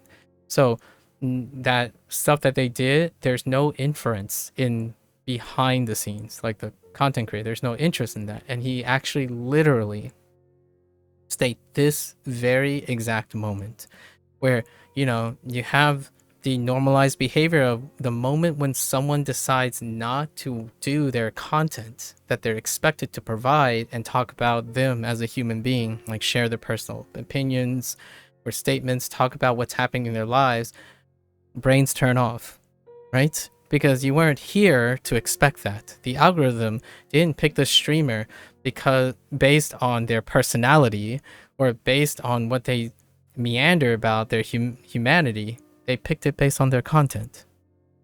So the algorithm picks things based on content. This is the content you like. Here you go. Here's more content. And your sphere will be contracted to that content. So now behavior represents that. And how do I get closer to people's behavior nowadays? Consume the content that they do. And then understand how that affects their perceptions. And then every once in a while, when you challenge that perception, you get a deeper connection with the person. Like maybe when someone says, "Oh yeah, this is dumb," and then I'm like, pause for a moment. Can you explain to me why it's dumb? I want to know why you think it's dumb, not why X, Y, and Z is dumb. However, you can explain how X, Y, and Z being dumb, like saying it's dumb, make you feel about why this is dumb. No, I do not want to Google someone else's opinion on this. I want to hear what your opinion on is, or if you have thought about it. So far, I would say more than 50% of the people respond with, "I haven't thought about it." As in, I'm paraphrasing, there's a lot of talk that is trying to say like, "Oh, you know, it's a little complicated," going on like, "So you haven't talked about it." It would be cool to hear what you think, right?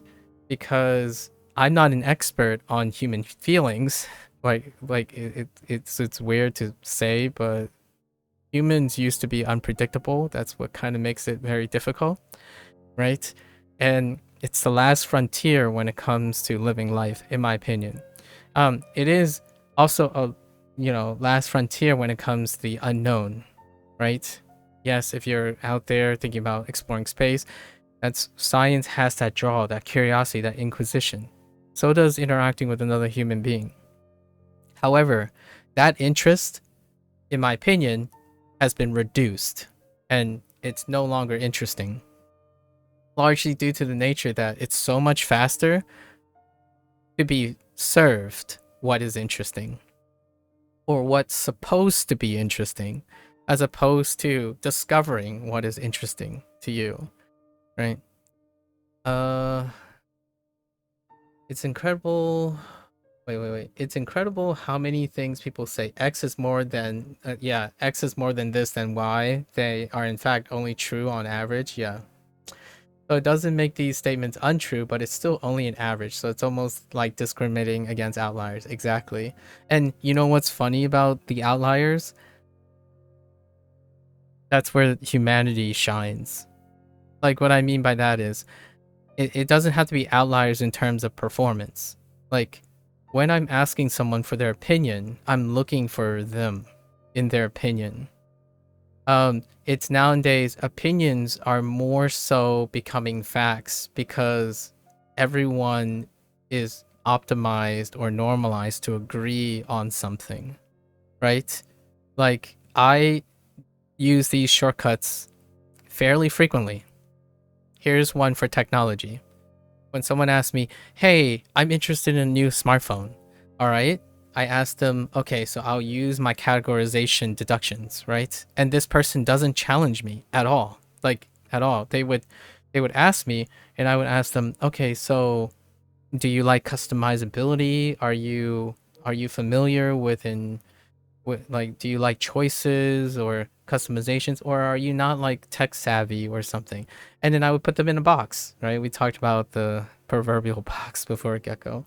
And they wouldn't question anything I say based on me describing general trends of people's behavior, largely because the odds, the frequency of it being accurate is largely due to the internet's optimization. So when someone says they're not tech savvy, it's like, you should consider the iPhone.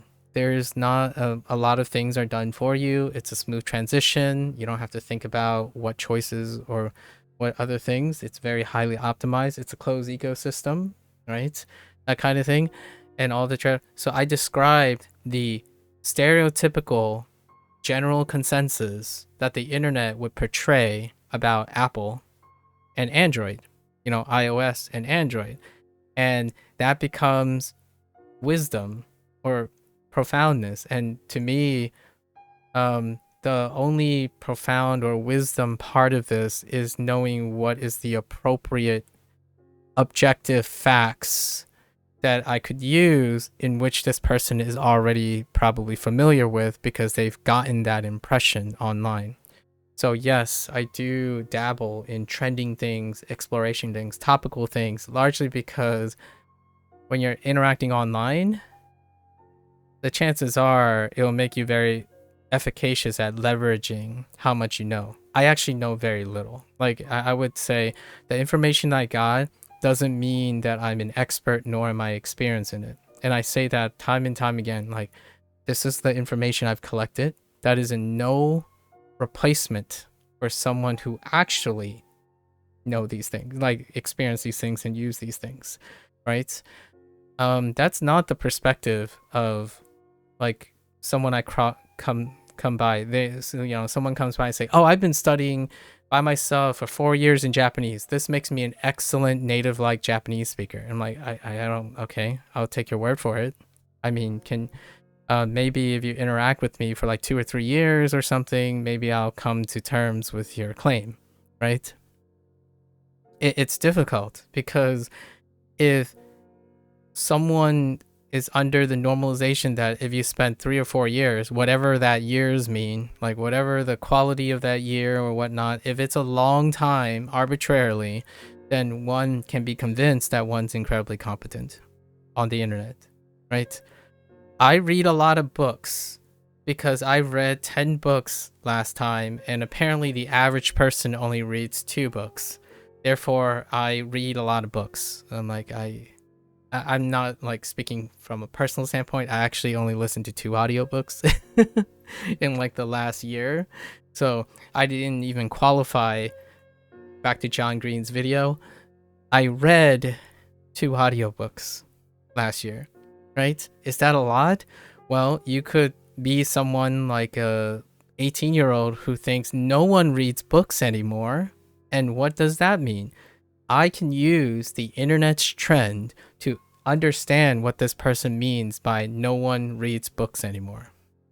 Because that excludes graphic novels, manga, animated shorts, comic book strips, or like webisodes. It excludes lots of formats that could come in the form of a book, but it no longer is perceived as a book.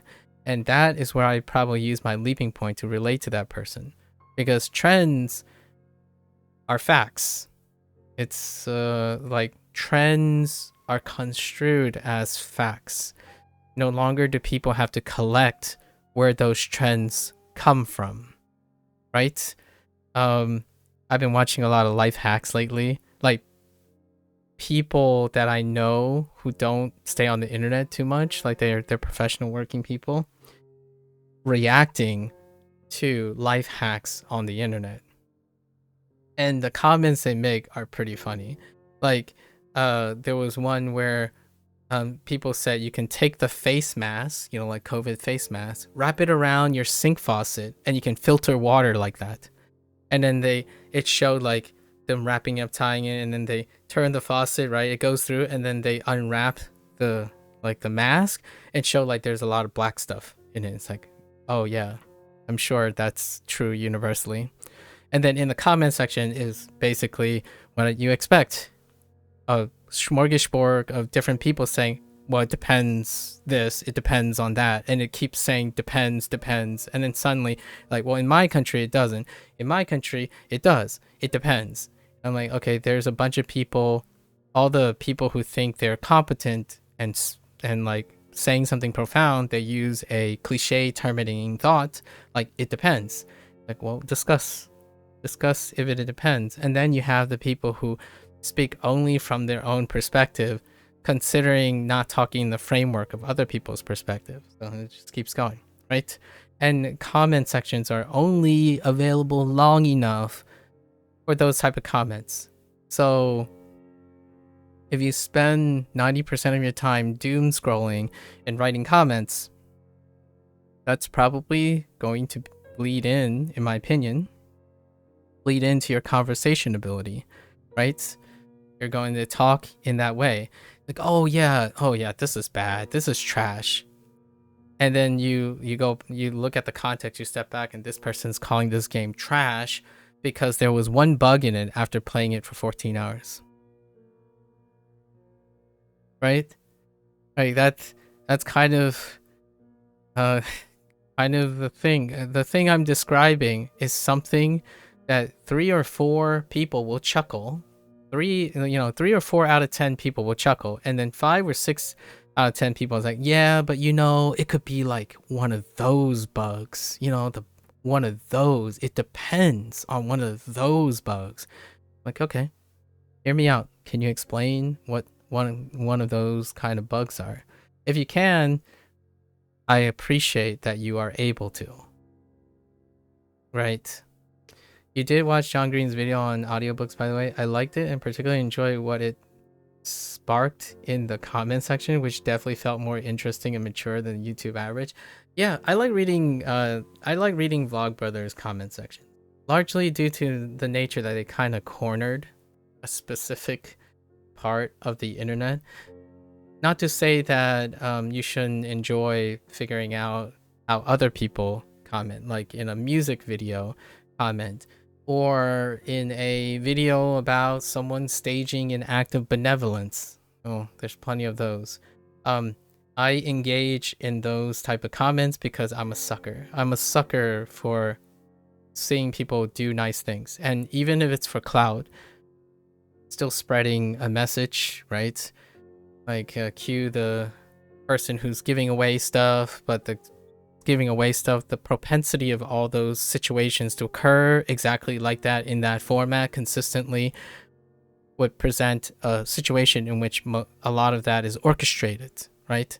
However, it's presenting a wonderful message while at the same time making a sustainable business model. And you'll have your usual comments, right? The people who says, well, it depends on what extent this is. And then you have the cynics, and then it's interesting.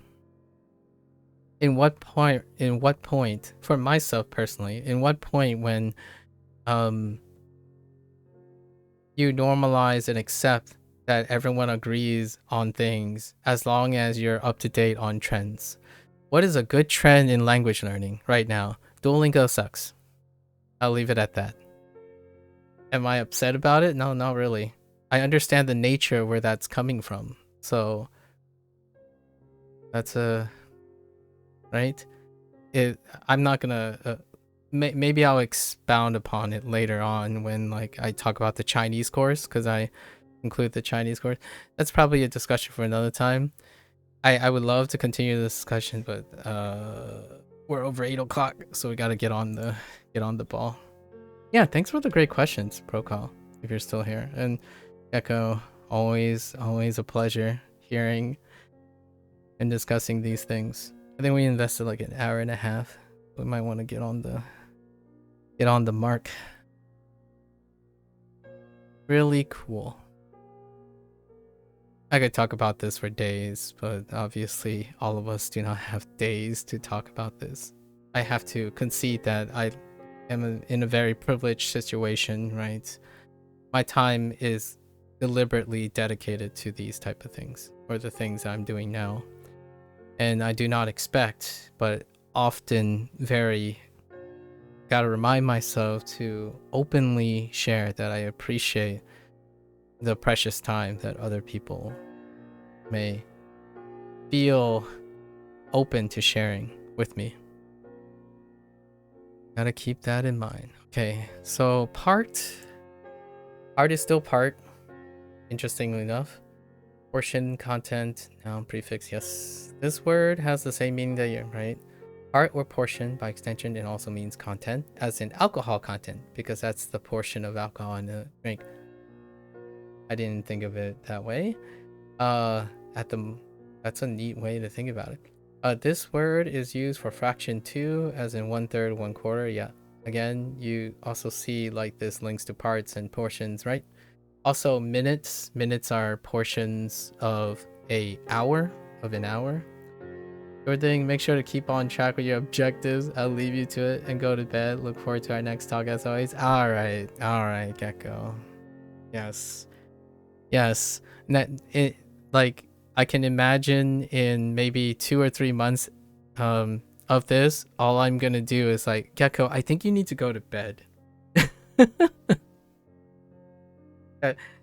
It would get reduced into like a friend-lek, like a family-lek kind of thing, where like, hey, Gecko, I know it's late. It's like, yeah, that's your cue to go. Like, end of discussion. We gotta wrap this up. Gecko needs to get to bed. It's gonna be like the cue word from now on, where I would be talking to a random stranger. It's like, oh, you know what I would say around this time? I would say that Gecko needs to go to bed. That'd be like the inside joke at this point. Yeah, I look forward to our next talk, Gecko. Good luck. Enjoy your weekend. Enjoy resting up as well, right? Resting up. Hopefully tomorrow and the day after are eventful, also pretty energetic days. I know you're sort of joking, but for real, don't feel bad for rounding out a conversation when things done. I'll keep that in mind, Gecko. No worries. No obligations. Daijoubu desu. We're just focused on tasks at hand and ignore you in the chat. Nah. Maybe when it's unmanageable, but the primary objective is this, the primary objective is this. Maybe when one day it becomes a secondary objective in some way. Thanks again. Thanks for clarifying as well. So it's still Boon. Why is it still Boon? Oh, it's a single word, right? It's Kun. Check out the count. Wait, why this use Onyomi? Oh yeah, right. It's standalone. So interesting. Yeah. Okay. Because it has to have kurigana, right? Nah, it's kind of a mixed bag right now. Okay. And what it means, part portion is red boon, right? Oh, when it means part and portion, it's red boon. Oh, we gotta be careful about the different reads too. Probably because your buns come in 2 parts. Oh ho ho. Boon. Alright, you got 2 buns. Whiskey. Where's whiskey at? Whiskey. Oh, okay. Whiskey. Translates really well, actually. Whiskey. So, what about Seattle?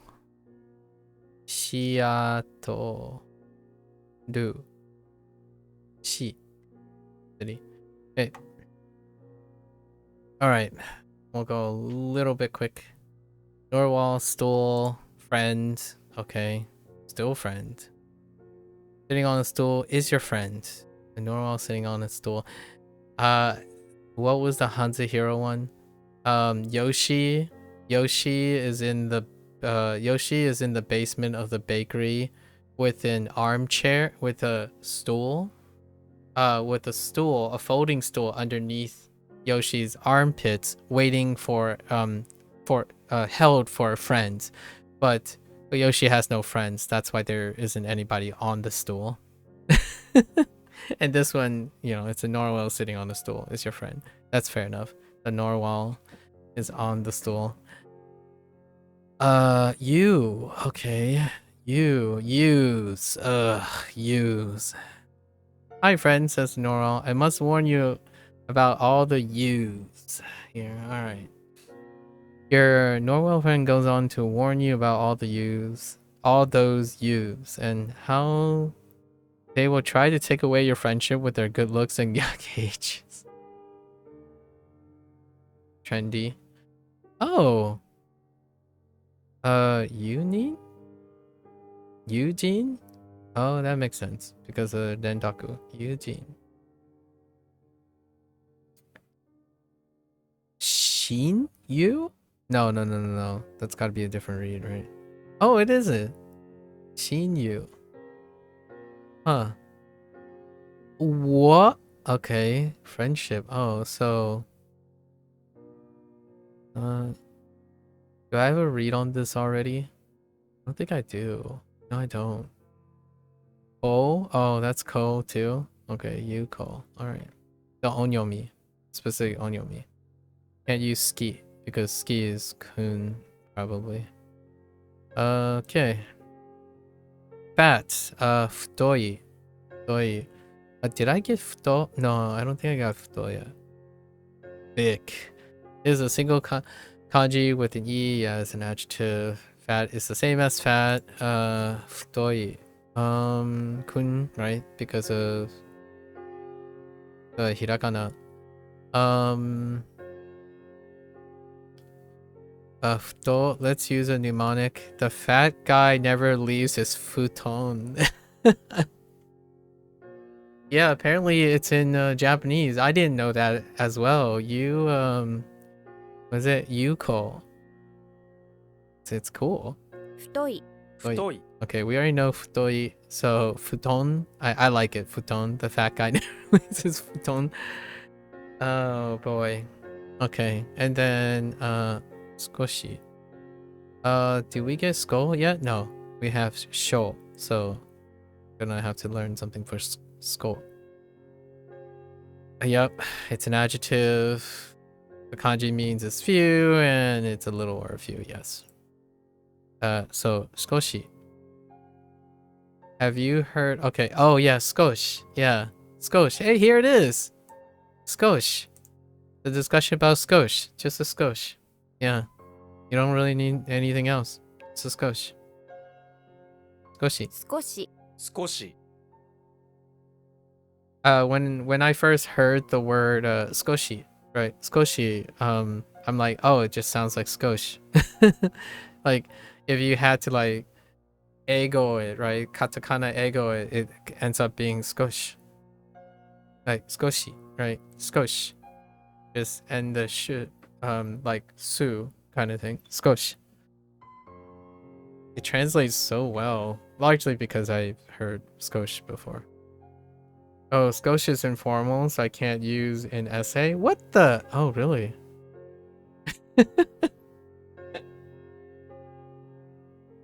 And is US English? Yeah. Yeah. Just a skosh. Like, where have I heard this before? When people are offering drinks. Like, hey, do you want some vodka? You know, do you want some vodka? Just a skosh. Alright, right? Like, just a little bit. Yeah, we gotta keep moving. Heart is still heart. Heart, which is heart, which is heart, and Hansa Hero is heart as well. So heart. Shin, yeah, shin. Sing.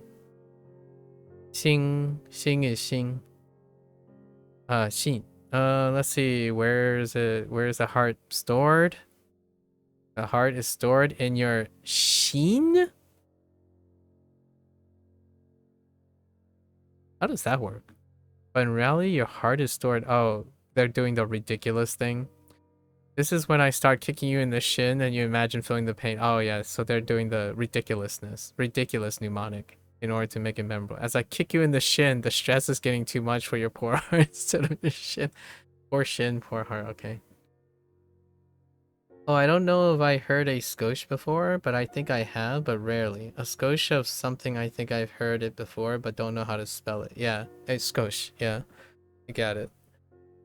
Okay, so they went on. It's okay. I don't necessarily need this mnemonic, because of how reinforced. But kicking someone in the shin is like kicking. I mean, getting kicked in the shin sucks. It might as well be your heart. I don't know if anyone's ever got kicked in the shins before. But when I was practicing Taekwondo, occasionally like a kick can land on a shin and not great. Not good times. Yeah, kokoro anshin. Interesting. Anshin. This kind of reminds me of like anjing a little bit too. But shin rigaku. Art, present, heart, study, psychology? Huh, okay.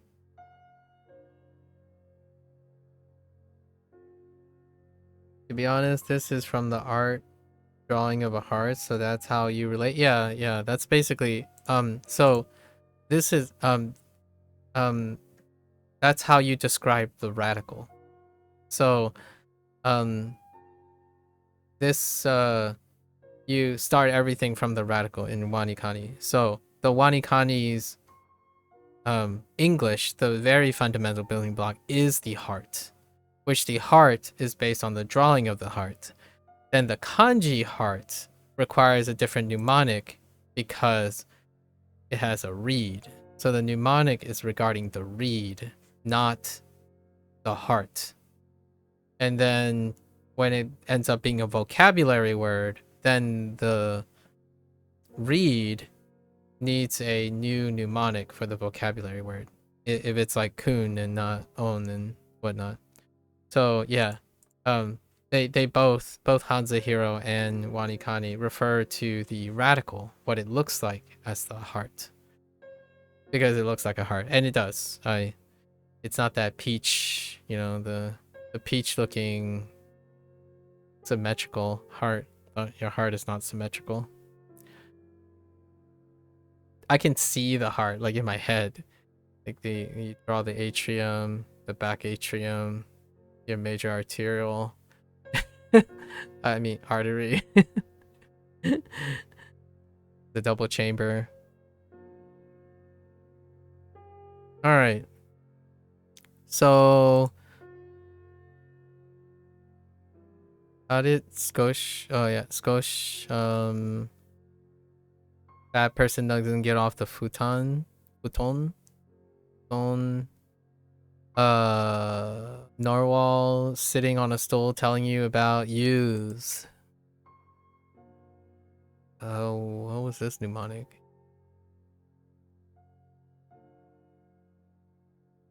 It's still boon when you're talking about portions and stuff. I guess it's all about portions and content. And boon is the same read that carries over. Can I click on this? Oh, I can click on this. I didn't even realize you can click on this. What happened? Can I go back?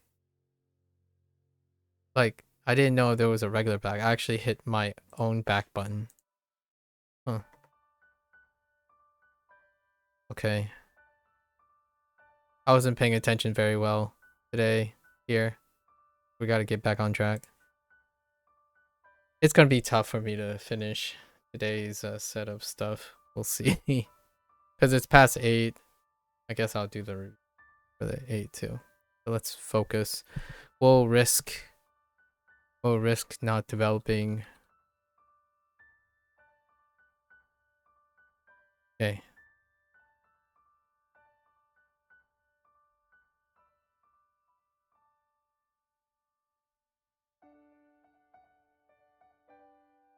Okay.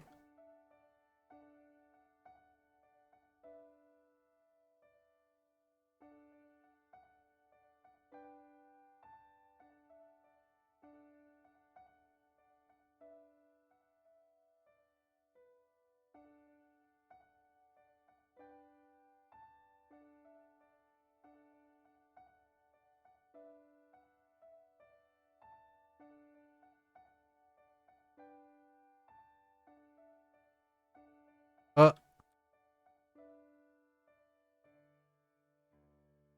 All right. Okay. Right.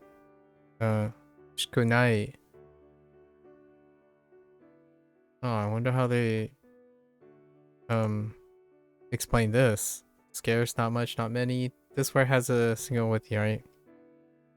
It's an adjective. Few is still few. Yeah. So they're going over all the synonyms at the same time too. Same thing with Hans and Hero. The way this is structured, they would go over synonyms. So shikunai. 少ない Shikunai. 少ない Shikunai. Shikunai. A reading for this was fairly difficult as it's kunyomi reading. Yes, shiku. You can tell it's kunyomi because all the hiragana attached. Yeah, you have to remember the shiku part to remember the reading of this word. Think about it this way. You have a few of something. Hey, how's it going? We're on a friend quest on Duo. Nice. Oh, really? Have we finished? I thought we finished, right? Yeah. High five. Friends quest. Or, yeah, I'm pretty sure we finished it. You have a few of something. This something is skookers.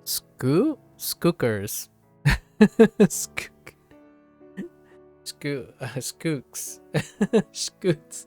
Suckers. Okay, remember putting all 3-ish of them in your mouth at once. How does it taste? Can you taste the flavor from each of the few? Ugh. This one is a little bit... this one's tough. Skunai, I made a specific exception to remembering, so suck and shikunai. Okay, that's kind of a tough one. Extremely. How do you do extremely? Kiwamete. Interesting. Kiwamete shikunai. Kiwamete shikunai. Cherish. What is cherish? Did you katakana me? No. Nisho. Interesting.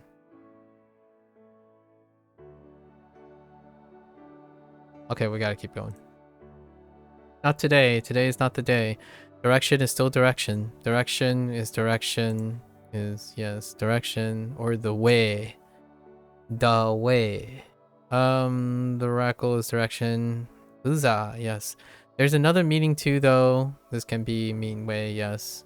Think of this way when you move in one direction in your life, you're developing your own way, the way of your name.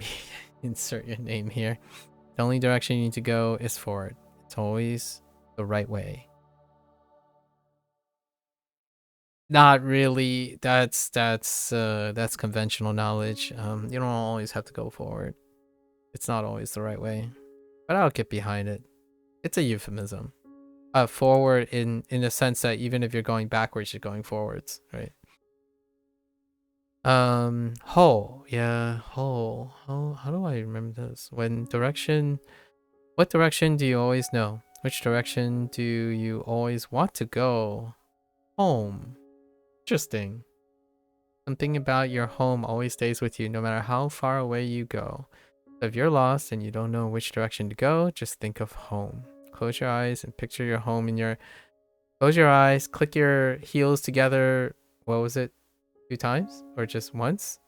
And say, there's no place like home. And can you tell which direction it is from where you are? They could have made a Wizard of Oz reference, really. But, yes. Direction, home. Oh. Okay.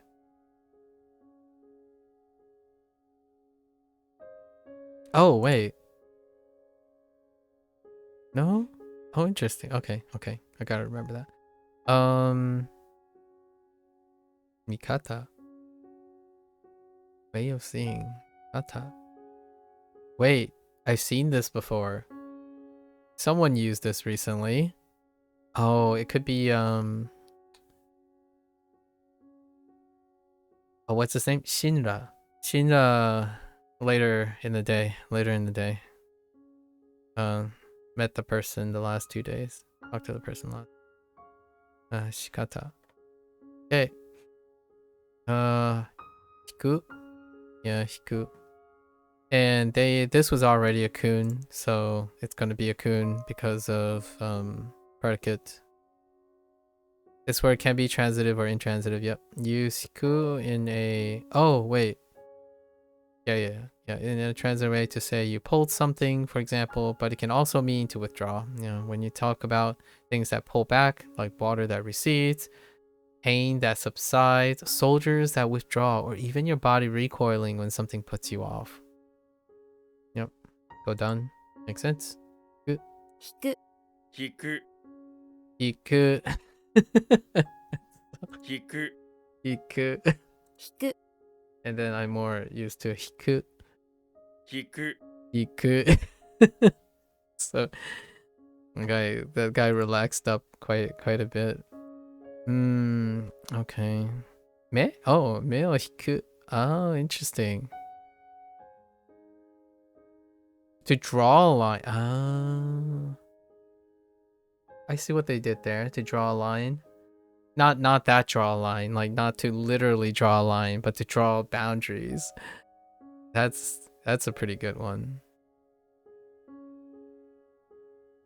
To wash one's hand of something. Oh, not literally to wash one's hand, but to wash one hand, like to let go, to pull back, to let go of something.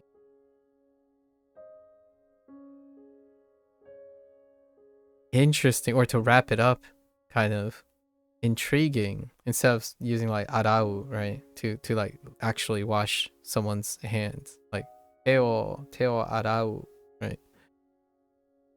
Interesting. Vivid pink. How do you do vivid? Bibi?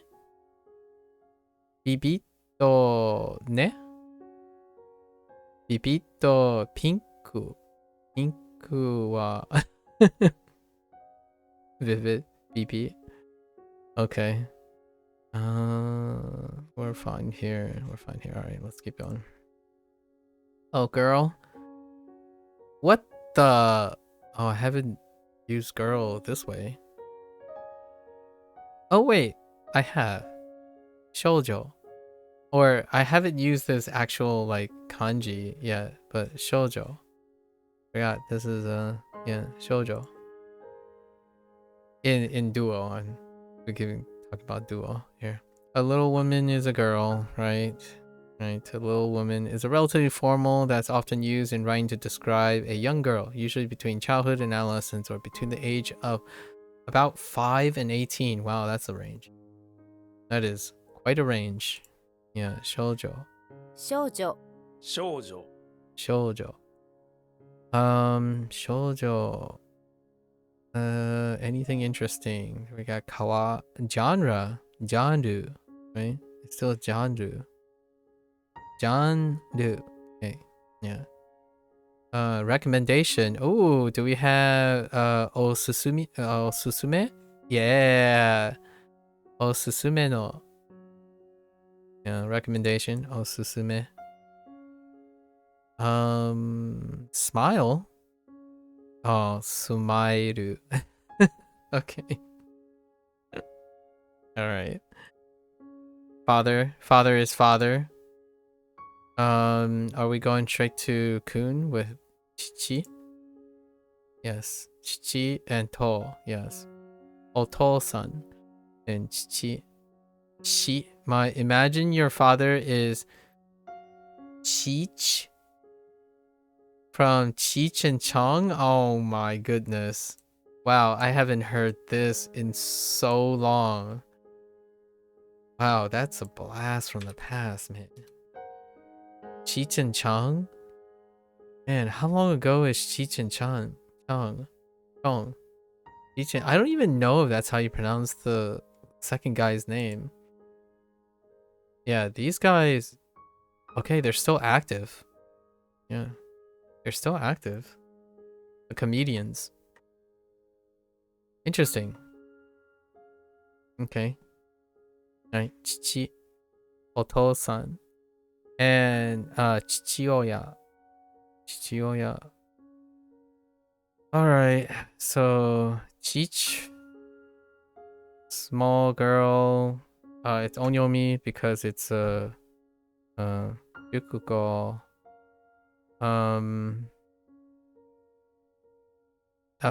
It's, we know the Kun already, so it's just the Kun to pull. Actually, what did they use as the Hiku? Oh, it's just, yeah, we know. So we know, you know when you know. You know when you know. This is home. Direction is home. Always. And Shikunai is just screwed. Suckers. That's just screwed. that mnemonic is that mnemonic does not jive.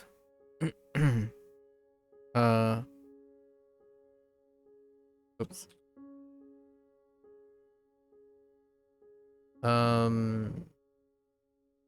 Oh.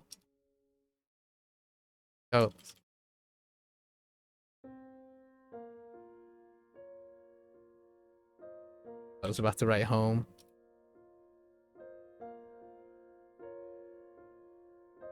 Wait. I can't write small for this. Oh. It was worth of the test. Alright, few. Alright, so they still accept few. I was like, because you can have a small amount of something as opposed to like a few of something, a small amount. Oh, I wonder if they would take small. No, they probably wouldn't take small.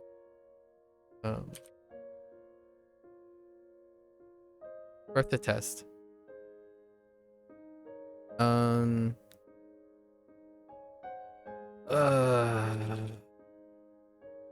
Was that okay? Yeah, that's okay.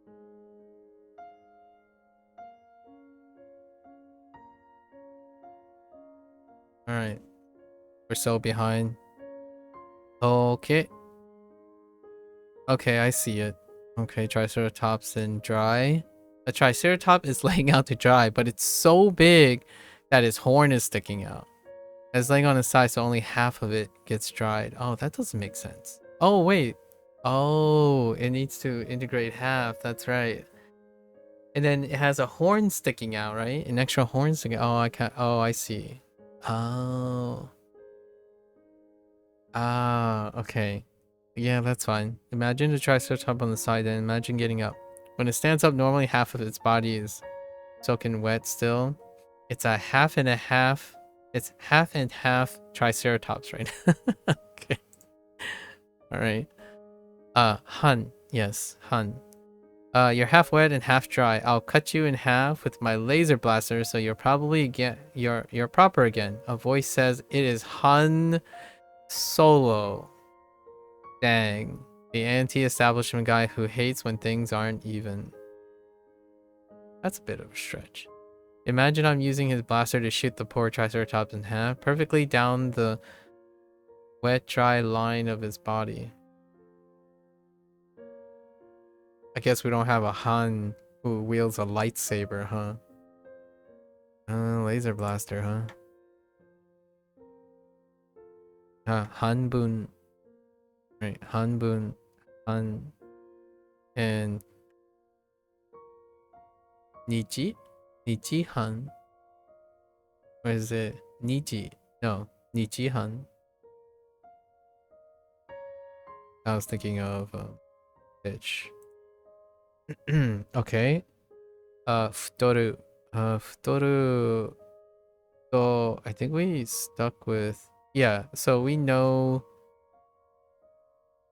high, which is on, but we had already had fat, futoi.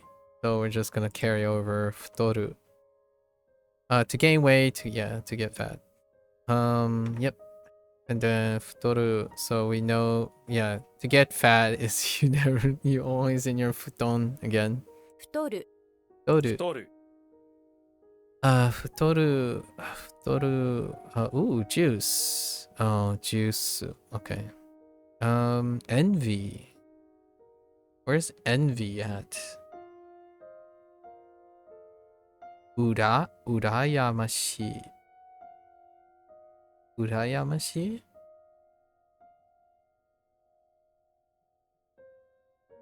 I envy people who don't get fat even though they eat a lot. Tabe? Tabete mo, futoranai, hito ka urayamashi. Okay. A dog. Weight. What do they use for weight? Saikin. Okay. Yeah, Saikin as a Saikin inoga futotte kitanode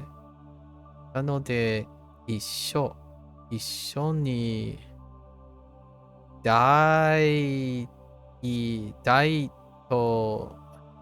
to shitemasu. Okay. All right. Arrow is arrow. Okay. Oh no, this is the own. What could arrow be? Arrow, okay. Sort of a straight shot to memorize it, yes. Yeah. Oh no. It's a ya. It's a kun, though. It's a kun, so there's that. To remember the reading ya, we use the word Yankees. I don't know why I said it that way. Like the evil baseball team. Go M's? Oh, come on, Ko. What is this arrow doing? It's following around all the Yankee baseball players, striking them, waiting to make its move. I'll let you decide what its move is. Imagine the arrow as a human-sized living thing with large arms and arrows enclosed, though. Strangely, it's able to walk around even though it's an arrow. It has some kind of agenda. Make it a bit evil if you can. What a strange thing. Okay, that's getting close to Kevin's mnemonics in Hansa Hero. They're a little absurd sometimes. Oftentimes they make like floating hands, floating fingers, muscular arms floating, and now we have floating arrows with arms and legs, and jeez. Oh, Ko is eliciting the same spirit right now, or similar spirit. Yankee, huh? Yeah, I don't know if I'm gonna. Yeah, it's gonna be a problem. So is this yacht then, or is it? Oh, it's still yacht. Okay. Yumi yacht. There's the bow and arrow, and it's still bow and arrow. Oh, okay. That checks out. Arrow. I didn't look the bow on the right, but this is the bow radical, so it's kind of funny. It makes sense too. So, Yajiroshi. The heck? Wait, is that a small ya? No, it's not a small ya. Ya just looks small. Yajiroshi. What is this nonsense? And that's probably where the bow comes from. I mean, the arrow comes from. Anyways. So, what? Ya? Yankee? I personally, this is gonna be easy to remember because we know now that Ko is not a Yankee fan. That's such a that's such a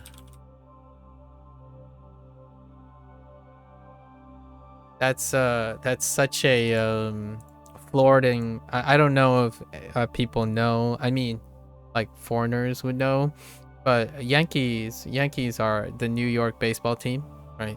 New York baseball team. And when he said "Go M's," he's from Florida, I guess, or maybe not. Maybe he's not from Florida. I have this distinct feeling that he's around Florida's or something. Maybe. If I'm thinking of M's as an, oh no, wait, no, I'm kidding. No, not Florida's. Mets. He might be from. Oh, there are multiple things. Actually, I'm not sure. I don't know enough about not football, baseball. Hang on. Is the M's referring to the Mets or the Marlins? Hang on. I just realized that I don't know. It's not clear because the New York Mets is the rival baseball team in New York. Or like what I mean by rival is there's two different leagues and whatnot, but Mets and Yankees are they're both New York baseball teams, but in different leagues. So when he said "Go M's," I was thinking Marlins at first, but now I forgot that. I immediately thought, oh yeah, the New York Mets is the thing. So I'm not sure which one they're referring to. Interesting. Maybe he's from New York. He's probably from New York. Who knows? Or he he either resided in New York in some time. That's such an awfully specific Americana thing. Not that I know. I actually don't know what Ko's background is. They don't really share this on their like. I didn't follow Tofugu long enough in the early days. No. What are we doing? Han, as in Han Solo. What the? Oh, right. They have. Go to Don, right? What was this? Yeah, Yankees.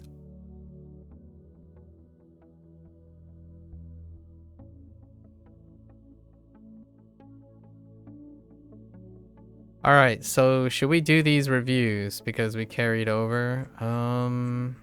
I guess. Let's do them. It shouldn't take too long, right? I'm so behind. Hinode, I ne? Oh, go.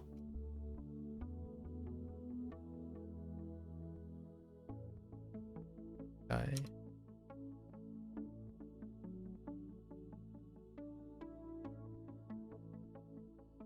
Idama.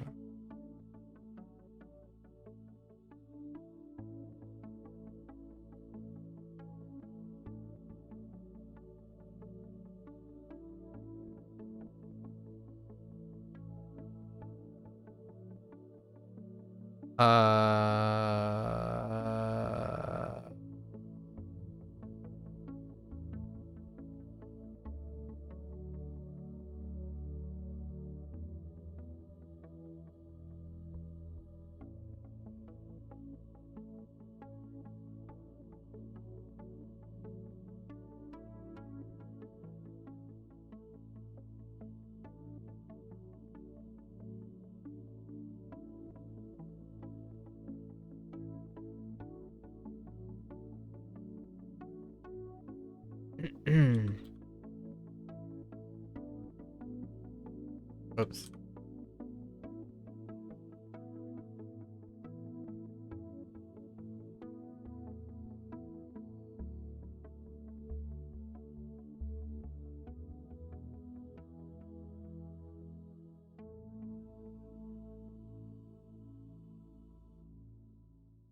I think we're gonna stick to this. Just in case. We played it safe.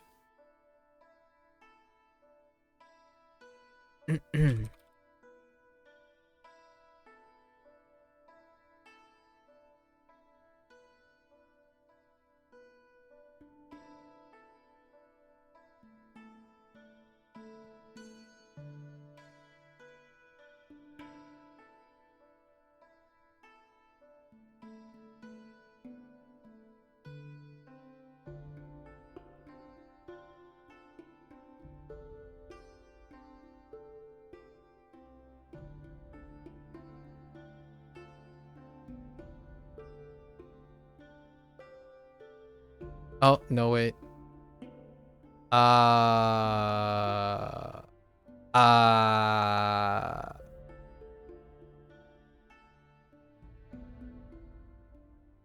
Uh-oh.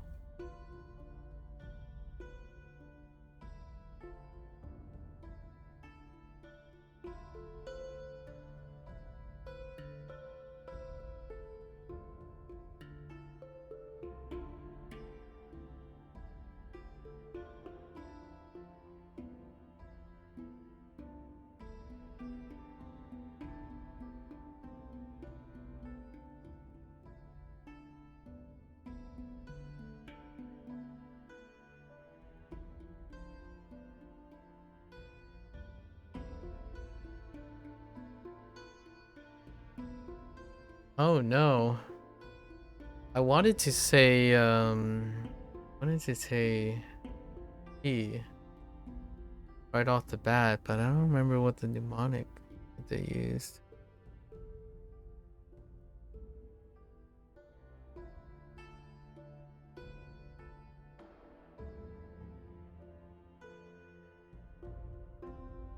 What is dealing with child? I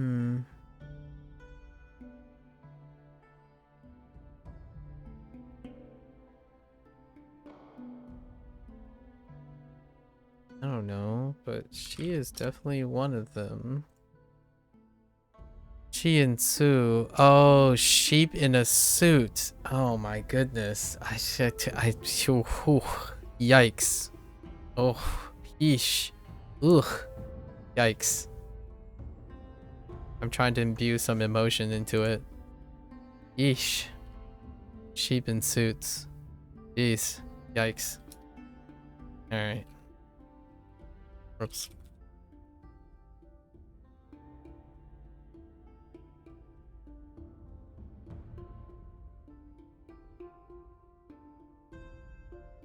Oh no, which one? Okay. There are multiple meanings, but one is not accepted in the other.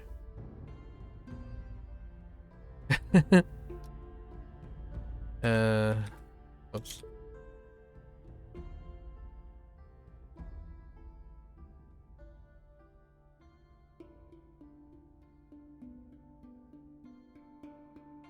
Oh, hey, no new lessons. Wow. Oh, wait, there is advanced. Okay. Oh, okay.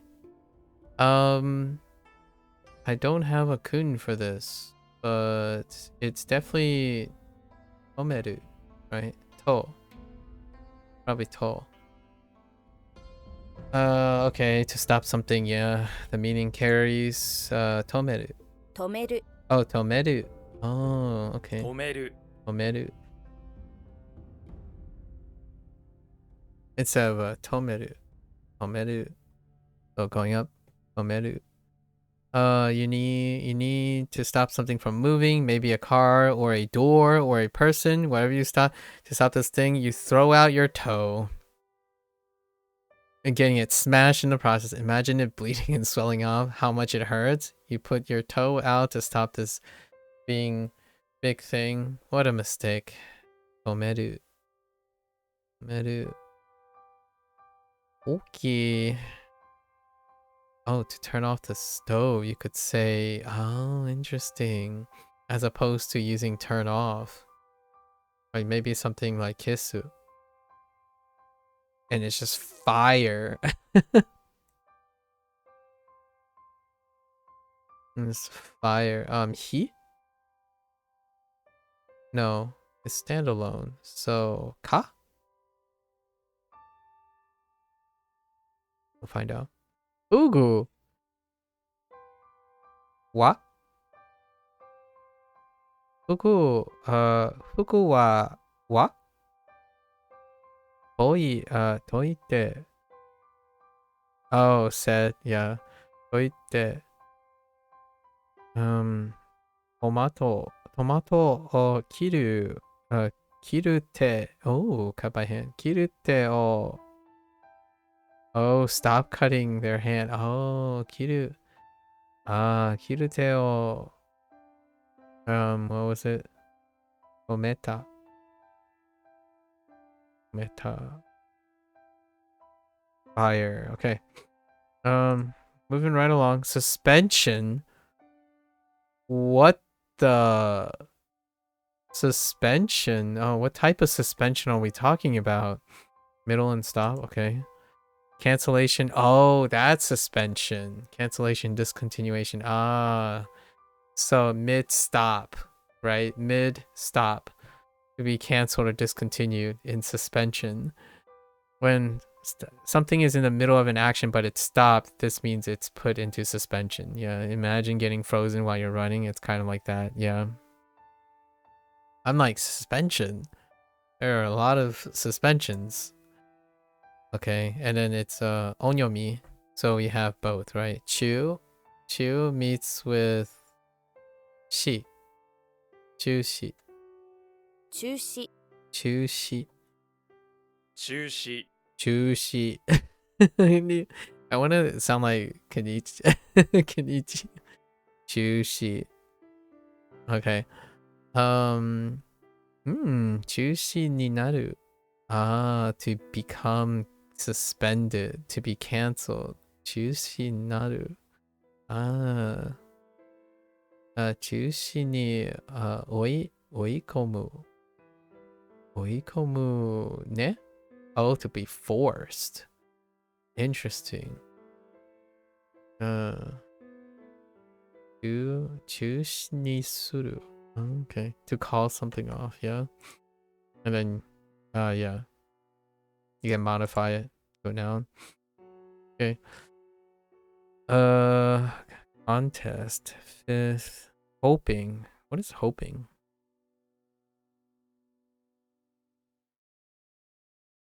Hoshi. Hoshi na. Oh. Oh. I see. Due to a scandal involving one of the members, the tour has been canceled for a while. The heck? Member no hitori ni su kyan da scandalu ga atta tame. Oh, atta tame. Yeah, atta tame. Tua. Yeah, tua, the tour. Tua wa shibaraku. What is it? Chushita. Interesting. All right. Those are some complicated. Okay, life. Life is life, guys. Life is life. Who would have thought? Say and show. Ooh. Also show? Interesting. Did we get life yet? No, this is our first life. So say. Which is very, very close. There's another way for me to remember say. If you put this next to it, it's say as well. And it means gender. That's one of my vocabularies from like I'm supposed to review this later. I'm so far behind right now. Okay. So say. This is the saber you got from... It's retroactive because I learned se for gender first, and then I noticed that there was life radical in it just the last 2 days, and I'm like, oh, yeah, that's helpful. This is the saber you got from doing the correct thing, remember? True. And now you figure out how to use it with this life. So what do you do? I like the connection with se in... doing the right thing, the correct thing, right? And then the shogun rewarded you with a saber. So sei and sho, which they're related to. Sei and sho are both the same reads for this, and the onyomi reduction as well. Interesting. I see what they're doing there. Clever. It's up to you whether you protect it with your saber or, well, do the other things sabers are for. Oh, unaliving people? Yeah. Oh. To be born, there it is. That's also one of the vocabulary words too. Yesterday. So, this is u though. Umareru. Umareru, se? Oh no, that's mu. So, umu? Ne? Umu? Okay. And, oh, this is ukiru? Ne? No, ikiru. Ooh. Ikiru. That has E as well. Huh. Okay. Next one. Soto. Soto. And then we have Guy so far. Guy. The kanji and the words are exactly the same. Soto. You look outside. Yeah, the standalone... It can be onyomi or kunyomi. Sometimes there are exceptions, but I'm just gonna play it by ear, right? Or standalone. You look outside, it's totally frozen. You throw soto outside to melt the ice. Boy, I could have used some salt outside recently when I was running with the ice. Soto. Soto. Soto. Yep, soto. Salt. Okay. Unfortunately, every time they say salt, I only think of shio. So, that's gonna be a problem. Soto, ie, ie no soto. Doa no soto. Mado no soto. Oh, barbecue. Oh my gosh, this one is so difficult to read sometimes. Like, barbecue. Ooh, cherry blossom. Do we have sakura? Oh, sakura in katakana. Yep, we're good. Oh, soto to naka. Yeah, that's good. Soto to naka. Dochi. Dochi ga suki? Let's see. Next one, foreigner, of course. Ooh, so now it's like, I guess gaijin. Yeah, gaijin. Rendaku. Gaijin. Makes all of it makes sense now. An outside person is a foreigner. This word is fairly common, though it's not super polite. Either. Yeah, it's okay most of the time, but it can be used derogatorily depending on the situation. The more polite version is gaikokujin. Yes. Gaikokujin, but you won't learn that until you learn the kanji for country. So, gaijin. Gaijin. Guys wearing jeans. Works. Who's the foreigners? Well, obviously the guys wearing jeans. I don't wear jeans, but that statistically, you're more than likely to find someone wearing jeans, I suppose. Especially Americana. Two onyomis because two kanji aimed at foreigners. Gaijin. Okay. Interesting. Gaijin-san. Wonder how formal that is. Gaijin desura. Okay. Alright, cool. Okay, so gaijin, guys wearing jeans. Soto, salt on ice outside. Laifu. How did Laifu work? Oh, sen, sho. Doing the correct things, right? Protect your life at all costs. Suspension. Suspension, and we know onyomi. So chushi. Chushi. Chushi. And omeru. Because you stuck out your toe? Okay. Chushi.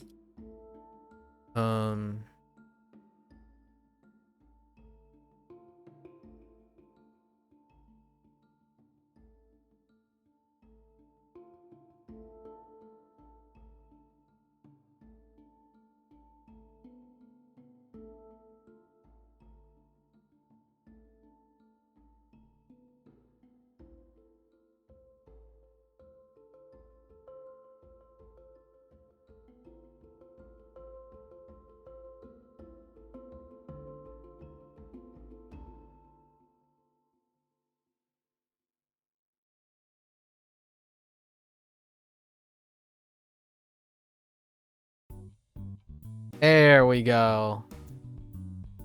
Yatta! Okay, alright, I'm done. Okay, let's go over this quickly.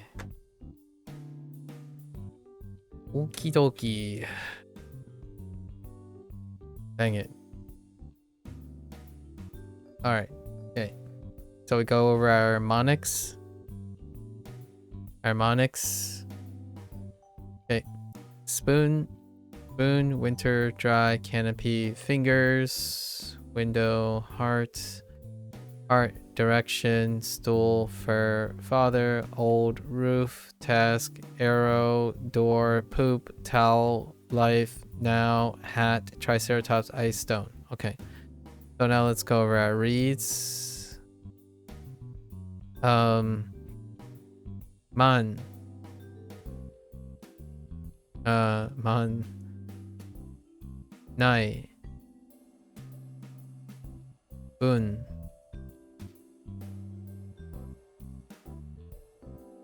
Oh, yeah, we got the boon for vocabulary today. Boon.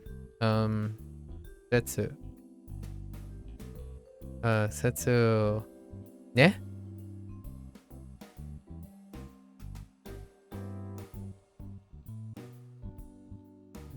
Oh, kon. Kon. Go. Go.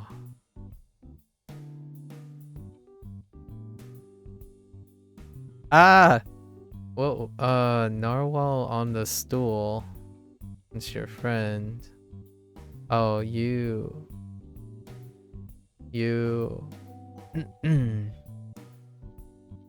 This is Tai. Sho. He. Not Kokoro.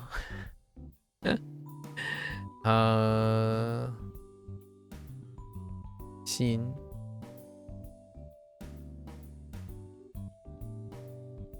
Ne? Oh. Oh.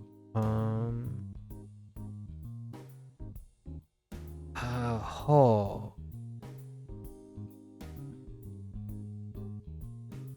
You. Chi. Chi. Mo. No? Mo. Yeah, mo. Mo. She. She.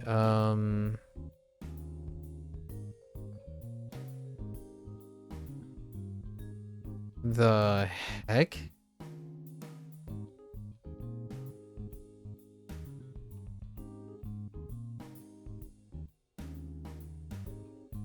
Winter is winter.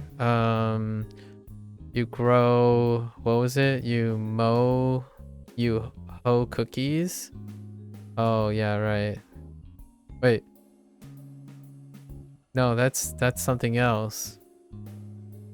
It's mowing fur, but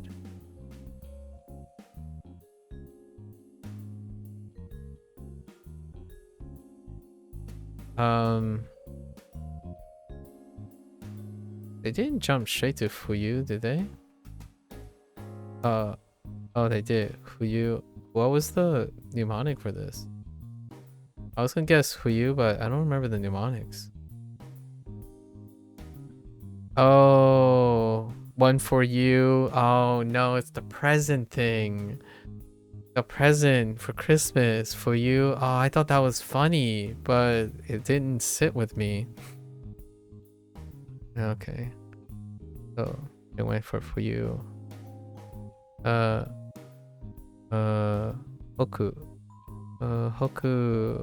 Hoku. Anne. Han is all right.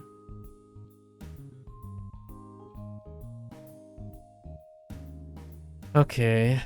Han Dai.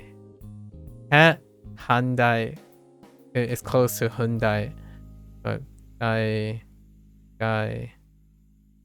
Shi Hiro. Oh wait, yeah, Hiro. Wait, actually, is Hiro? I was about to say, I'm like, that doesn't sound Oni. Own Mike. Onish. Hiro. Aha. I got stuck on this. What was the thing that eventually came to my mind? Yogurt? Yo.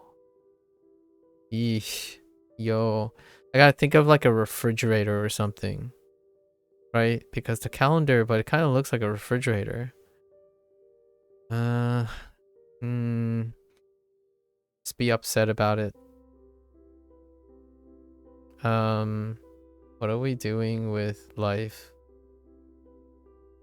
Say and show.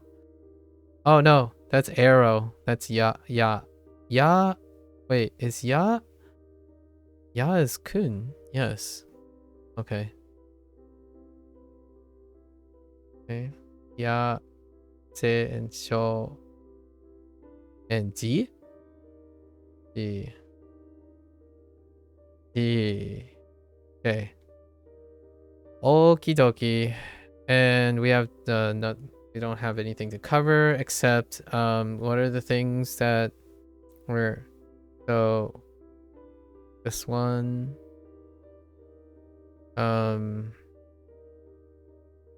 right, that one, no, was it this one? No, but this one is worrisome, so yeah. For Yankee. And then this one. Wow, amazing. My hand is so unsteady. Okay.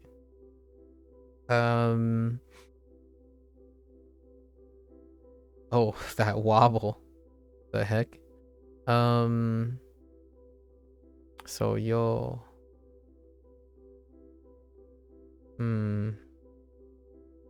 Yo. Yogurt.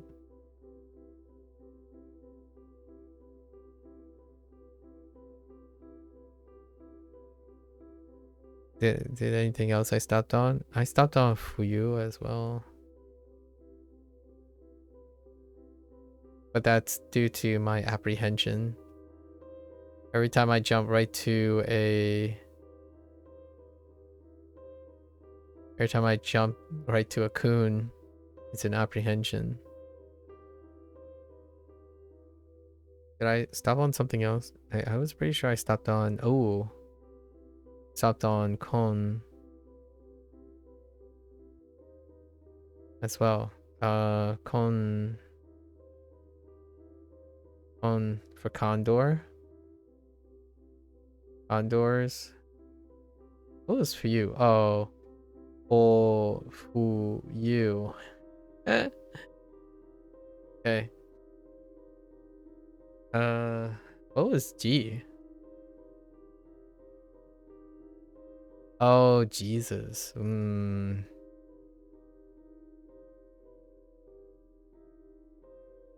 So G.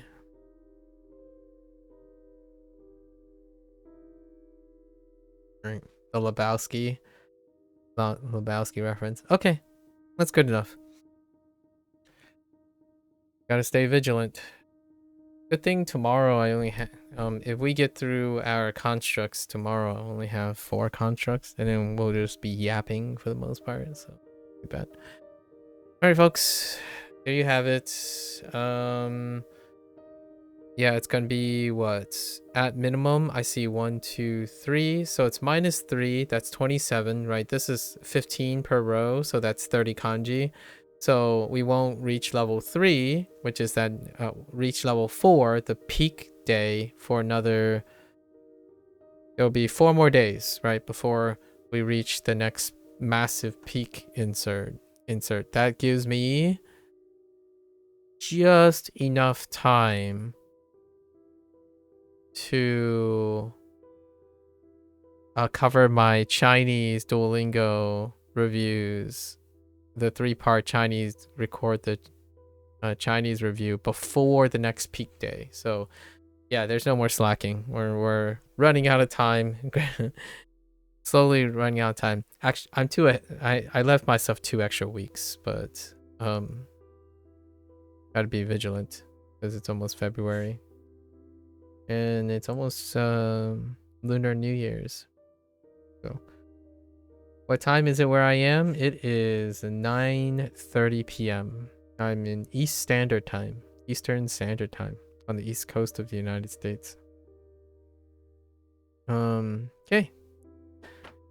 That's a wrap, folks. Here 2:25 where you are? Ooh, you're in 4 hours? British, UK? Irish? Portugal? Oh, okay, GMT? Okay. Yeah, it's been a pleasure, Procall. UK? Yeah, it's been a pleasure. I hope, I forgot to ask you about your university studies. Maybe we'll talk about that next time. Good luck with your university studies and whatnot. You have a level of deep thinking that I'm sure will take you for, will be, I would say, an asset going into the future. I think having intellectual curiosity is something that is going to be very identifiable in the future. I know that AI technology and data, data-backed metrics stuff, right? Data-backed hyper-optimization is going to be the norm. So a lot of times when we think about marketing strategies or the valuation, right, from the outside as a professional, like when you go into professional things, often the things that stick out, especially in the westernized world or the world of the internet, intellectual curiosity tends to mark the people that are driving creativity and whatnot. And that's kind of nice. Ideally, I want to encourage that the vast majority of people be creative. Like, try to stay creative. Like, 5% of your life doesn't need to be optimized, in my opinion. Make some space for choosing to do things because life made you a weird human being and you wanted to be irrational about it, right? Go out and plant flowers, right? As opposed to, you can actually automate your whole gardening system nowadays, right? Sometimes I actually go and clean something in a regular way. Like, what I mean is, I don't have it automated or something. It's like, oh, I'll reorganize this because it doesn't need reorganizing. For example, like if you have something like organized already, you're like, today I just want to reorganize it, refresh it, that kind of thing. I think a little drop, at least like 5% or something, when it comes to being in it, it elicits intellectual curiosity. You just finished your test for them. Nice. Yeah, I wish you the best. Yeah, I'm hoping you'll be quite future-proof.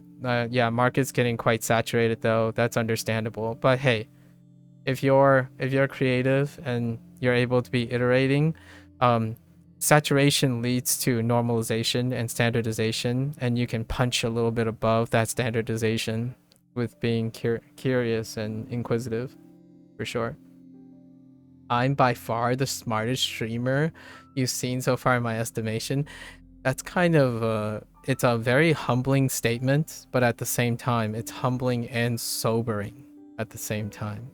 I hope for me personally in the future, people will say that about a lot of streamers as well, right? Like it's nice to be around people comfortably that like to talk and challenge each other. Personally, I think it goes a long way to combating or being able to prepare oneself for what life has to offer you and challenge you. Being very reductive and trying to say everything is the same or hoping it's the same, it kind of robs the color out of life. Beba Aquenha. Oh. You hope to maybe get to the academic level I did, but we'll have to see. Yeah, I mean, obviously that's achievable in many different ways, so I look forward to hearing about it. I have a person who's finishing their thesis right now, which is fantastic. They're from Japan actually, in the last 2 days. Not only do you come across as very intense, but also very careful with your words, and you're good at getting your thoughts across, which is a rare asset. Well, I hope so. I'll continue to try my best, obviously. That's a very humbling statement. I said drink water and plus the diminutive to oh.